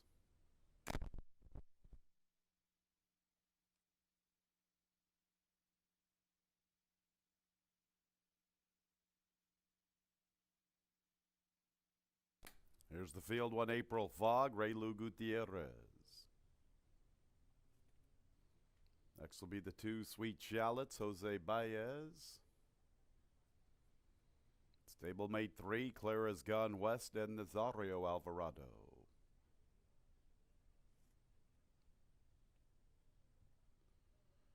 Four is Risky Analysis, Luis Perez, the favorite at 4 to 5. And the lone filly, number 5, Big Zin, Kevin Navarro, looking for a second winner on the Wednesday card. Post time in 5 minutes at 4:06.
Two minutes, post time in 2 minutes.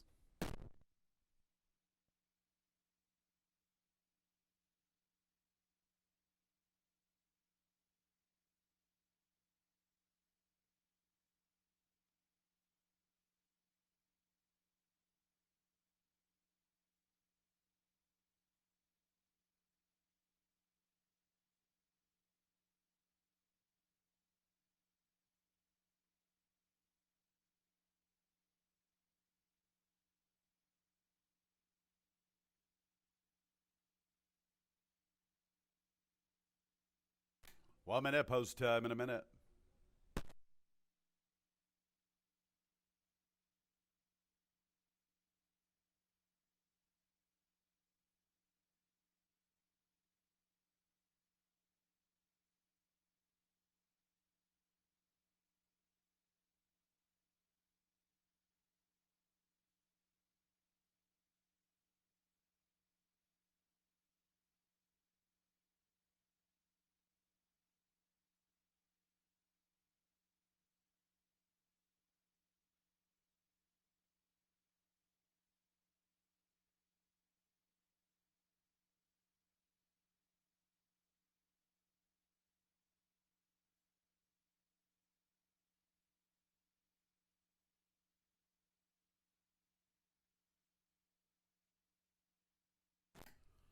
It's post time for the 7th race. Field of 5, 4 mares, 1 filly. The favorite is the 4, Risky Analysis at 4 to 5. April Fog will be the first one in, current second choice at 5 to 2. The filly Big Sin, third selection at 7 to 2.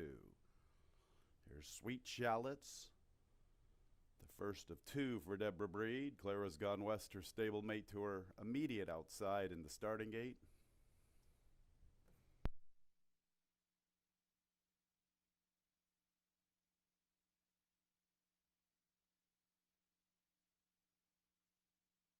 Risky Analysis, and the filly Big Sin will be the last of 5 to the outside.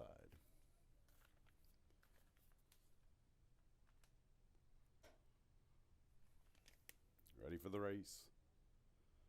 And there they go. Risky Analysis is sent to the lead. Clara's Gone West shows good speed from her inside. Big Sin strides into third. April Fog has the 4th position. Sweet Shallots is at the back. Clara's Gone West up to the front. Risky Analysis will sit chilly from second. Big Sin from the far outside is third. April Fog matches her, riding the rail. Sweet Shallots the last of 5. 5 lengths off her stablemate. Clara's Gone West by a length. To her outside is Risky Analysis. Now the margin's a length and a half. Big Sin's being pushed on from third. April Fog has the 4th spot from the rail. And Sweet Shallots is at the back. They turn for home, and Clara's Gone West is the one to catch. Risky Analysis comes under left-handed urging. Clara's Gone West at the 8th pole. Risky Analysis is trying to reel her in. Clara's Gone West. Risky Analysis gradually getting to her on the outside. Here's Risky Analysis.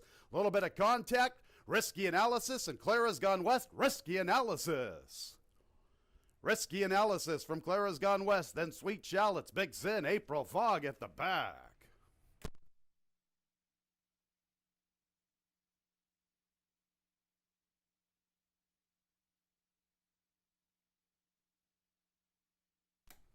Photo sign is up on the board. 59 3/5. Hold all tickets.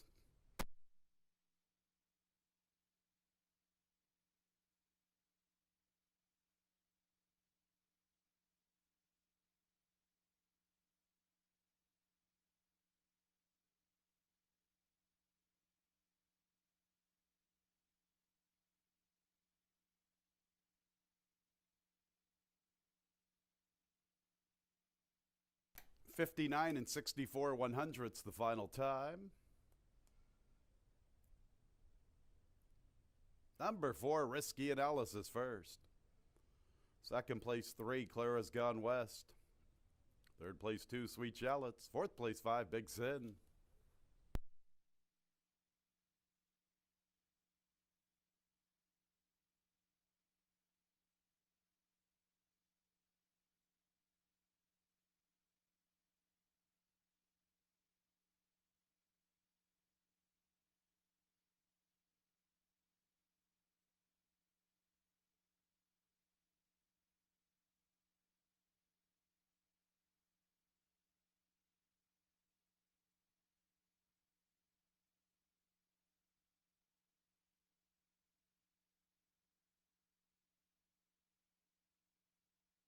Seventh race is official. 4-3-2-5. Risky Analysis makes her way into the winner's circle. 6-year-old bay mare by Freud out of the dam Riskagents. Owned by Chester and Mary Broman. Chris Progno is the winning trainer. The winning jockey is Luis Perez. The winner was bred in New York by her owners.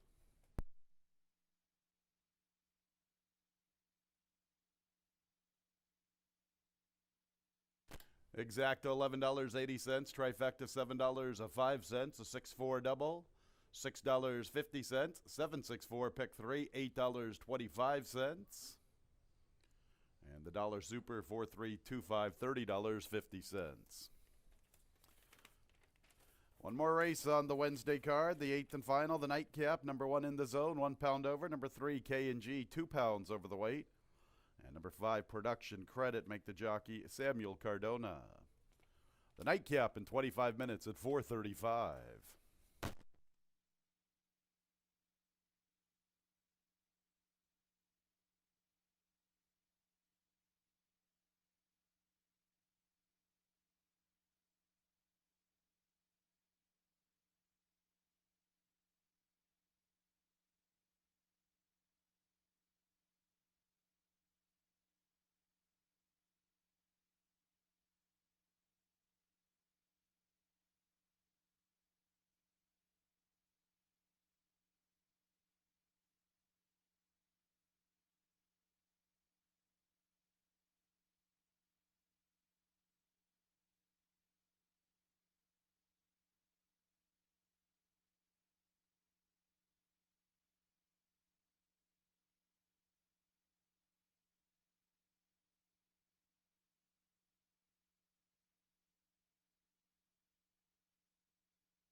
getting set to conclude this Wednesday card after risky analysis, as the big favorite was able to just get by a tiring Clara's Gone West. Clara's Gone West, much better effort from that one. Did come out on risky analysis at the end, but risky analysis still able to wear that one down, and Louis Perez gets a victory for Chris Progno. All right, last race, just a reminder before this, talk about this last, that we are live only Monday through Wednesday during this racing season. So Monday through Wednesday, live racing. We have simulcast wagering as well throughout the week. We do have limited fans are allowed with restrictions, up to 150 fans allowed for the races. So, and also we are open for those simulcast days with the same restrictions. Next live day, of course, will be Monday with the 110 first post. Let's look at the 8th. It's a maiden event that goes the distance of 5 furlongs. A couple 2-to-1 shots on the board right now. One in the zone, Logical Horse, moved to a restricted 3-year-old race here last time, and it was a pretty decent field for the restricted event, and this one didn't get beat all that badly by Bustin' Bieber. We got a nice trip in behind, a huge checkpoint. The horse that was third got off slow that day, but came back to win in a route race his next start. So could see some improvement for in the zone. Doesn't really need to improve to be competitive against this field. The 4, What's My Category, also comes out of a restricted 3-year-old race. That going 4.5, and wasn't beaten all that badly. Finished third, was kind of boxed in on the inside during that race. Question is, how tough a race was it? Was facing New York competition before that, so should be competitive here, especially with a good trip. The other horse getting some play is the 6, Make Mo Time. This one, the elder of these, as he's at age 5, still limited experience. He's only making his 9th start. His best effort was in a sprint at Saratoga in July of last year, going 6 furlongs. This horse wasn't that badly beaten against those tough maiden special weights, so certainly has the ability to beat these. This is kind of questionable at 5 furlongs, but certainly got the ability and class to, and is getting some play here. Right now at odds of 3-to-1. You probably get less than 5-to-1 on this horse. Did take some multi-race bets to him as well. So 11 minutes to post for the last race on the card. Remember, no live racing the rest of the week. Next live day will be Monday with the 110 first post.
Wednesday nightcap, 5 furlongs, 3-year-olds and up, made in special weights. Number 1 in the zone, 1 pound over, 3 K&G, 2 pounds over the weight, and 5 production credit make the jockey Samuel Cardona.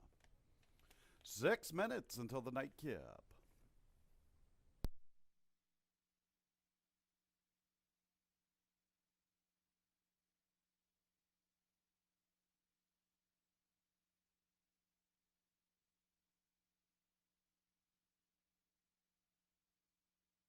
Number 1 in the zone, Luis Perez looking to sweep the late double. 2 is King Slaughter, Georgina Surgeon.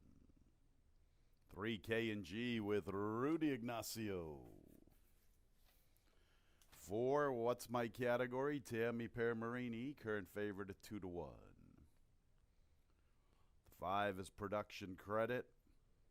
Samuel Cardona is the jockey. 6, make mo time, Jackie Davis. 7, Ganondagan, Joel Saunier and Rachel Sells looking for triples, and they look to bookend the Wednesday card. And the 8 is Sleepy Joe with Oscar Gomez. This one's a stablemate to the 5 production credit. Both conditioned by Ralph D'Alessandro. 5 minutes until the nightcap. Make it 4. 4 minutes until the nightcap.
One minute, post time in a minute.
It's post time for the Wednesday nightcap.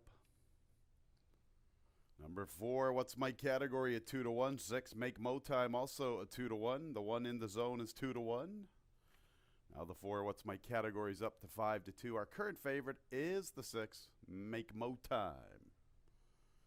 Live racing again on Monday, 110 first post. We are open all week for simulcast wagering. Come on out Friday for Black Eyed Susan Day from Pimlico, and then, of course, Saturday with the Preakness from Pimlico. Live racing again Monday, 110 first post. What's my category in Tammy Permarini?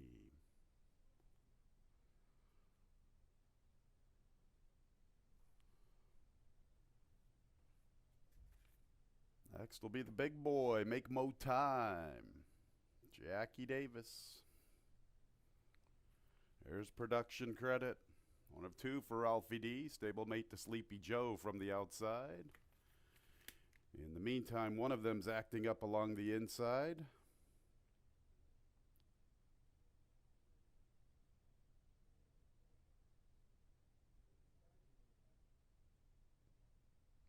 There's production credit.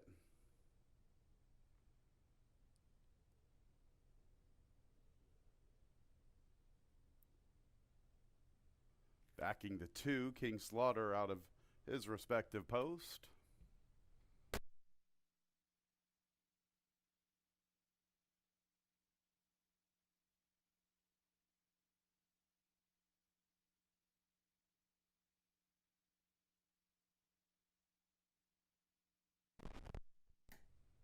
Gonna load Ganondagon.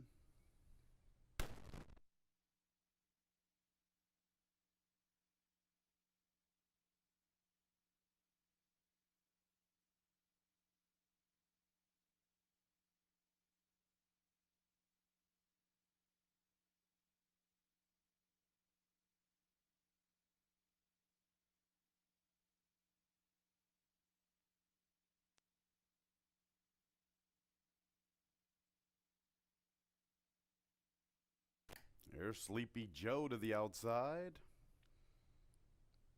And Georgina Surgeon ready to reload.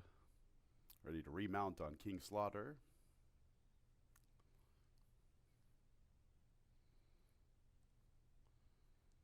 And Georgina's back in the saddle. 6, make mo time is the favorite at 8-5. The 1 in the zone and the 4, what's my category, are both 5-2. King Slaughter into post position 2.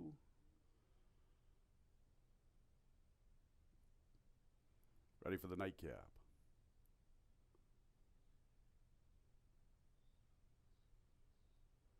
And there they go.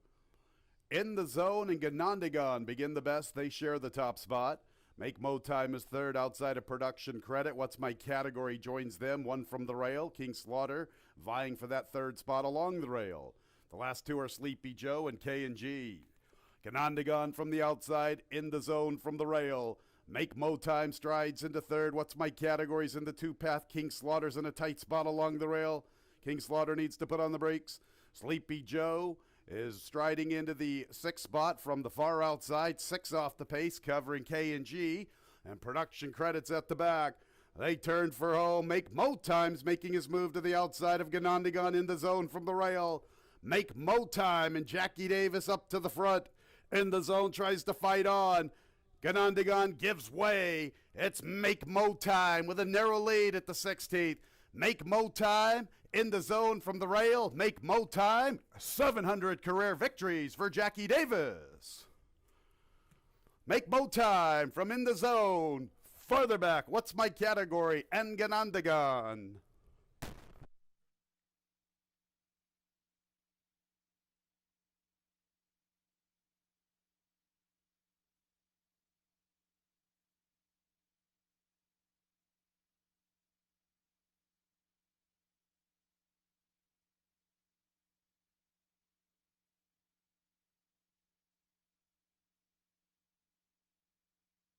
Six, make mo time first. Second place, number 1 in the zone. Third place, 4, what's my category? Fourth place, 7, Ganondagon. 1 minute and 35 100ths, the final running time. Hold all tickets.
Entering the winner's circle is the 6, Make Mo Time. Big Boy, 5-year-old dark bear brown gelding by Uncle Mo out of the dam Make Time, owned by Goodwin Farms, Guy LaMotta, Thomas Dempsey, 3% Gang, winning trainer Gabriel Goodwin. 700 career victories, Jackie Davis. Winner was bred in New York by Goodwin Farm. Nightcap is official. 6147 top 4 finishers. The late double, $19.40. Late pick 3, $8.35. Late pick 4, $36. The pick 5, $94.50. The pick 6, $137.10. 6-1 exacta, $18.20. The trifecta, $8.30. The dollar super, $48.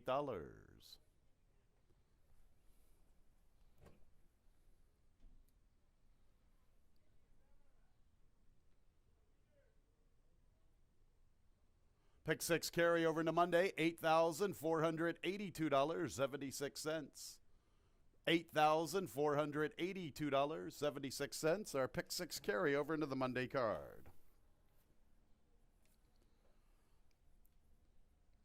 First post 110 on Monday. Sure hope you had a great afternoon of racing. We are open for simulcast wagering this weekend with the Preakness Stakes coming up. We'll see you again live racing Monday, 110 first post. Sure hope you had a great Wednesday. This has been Racing from Finger Lakes Gaming and Racetrack. Good night, everyone.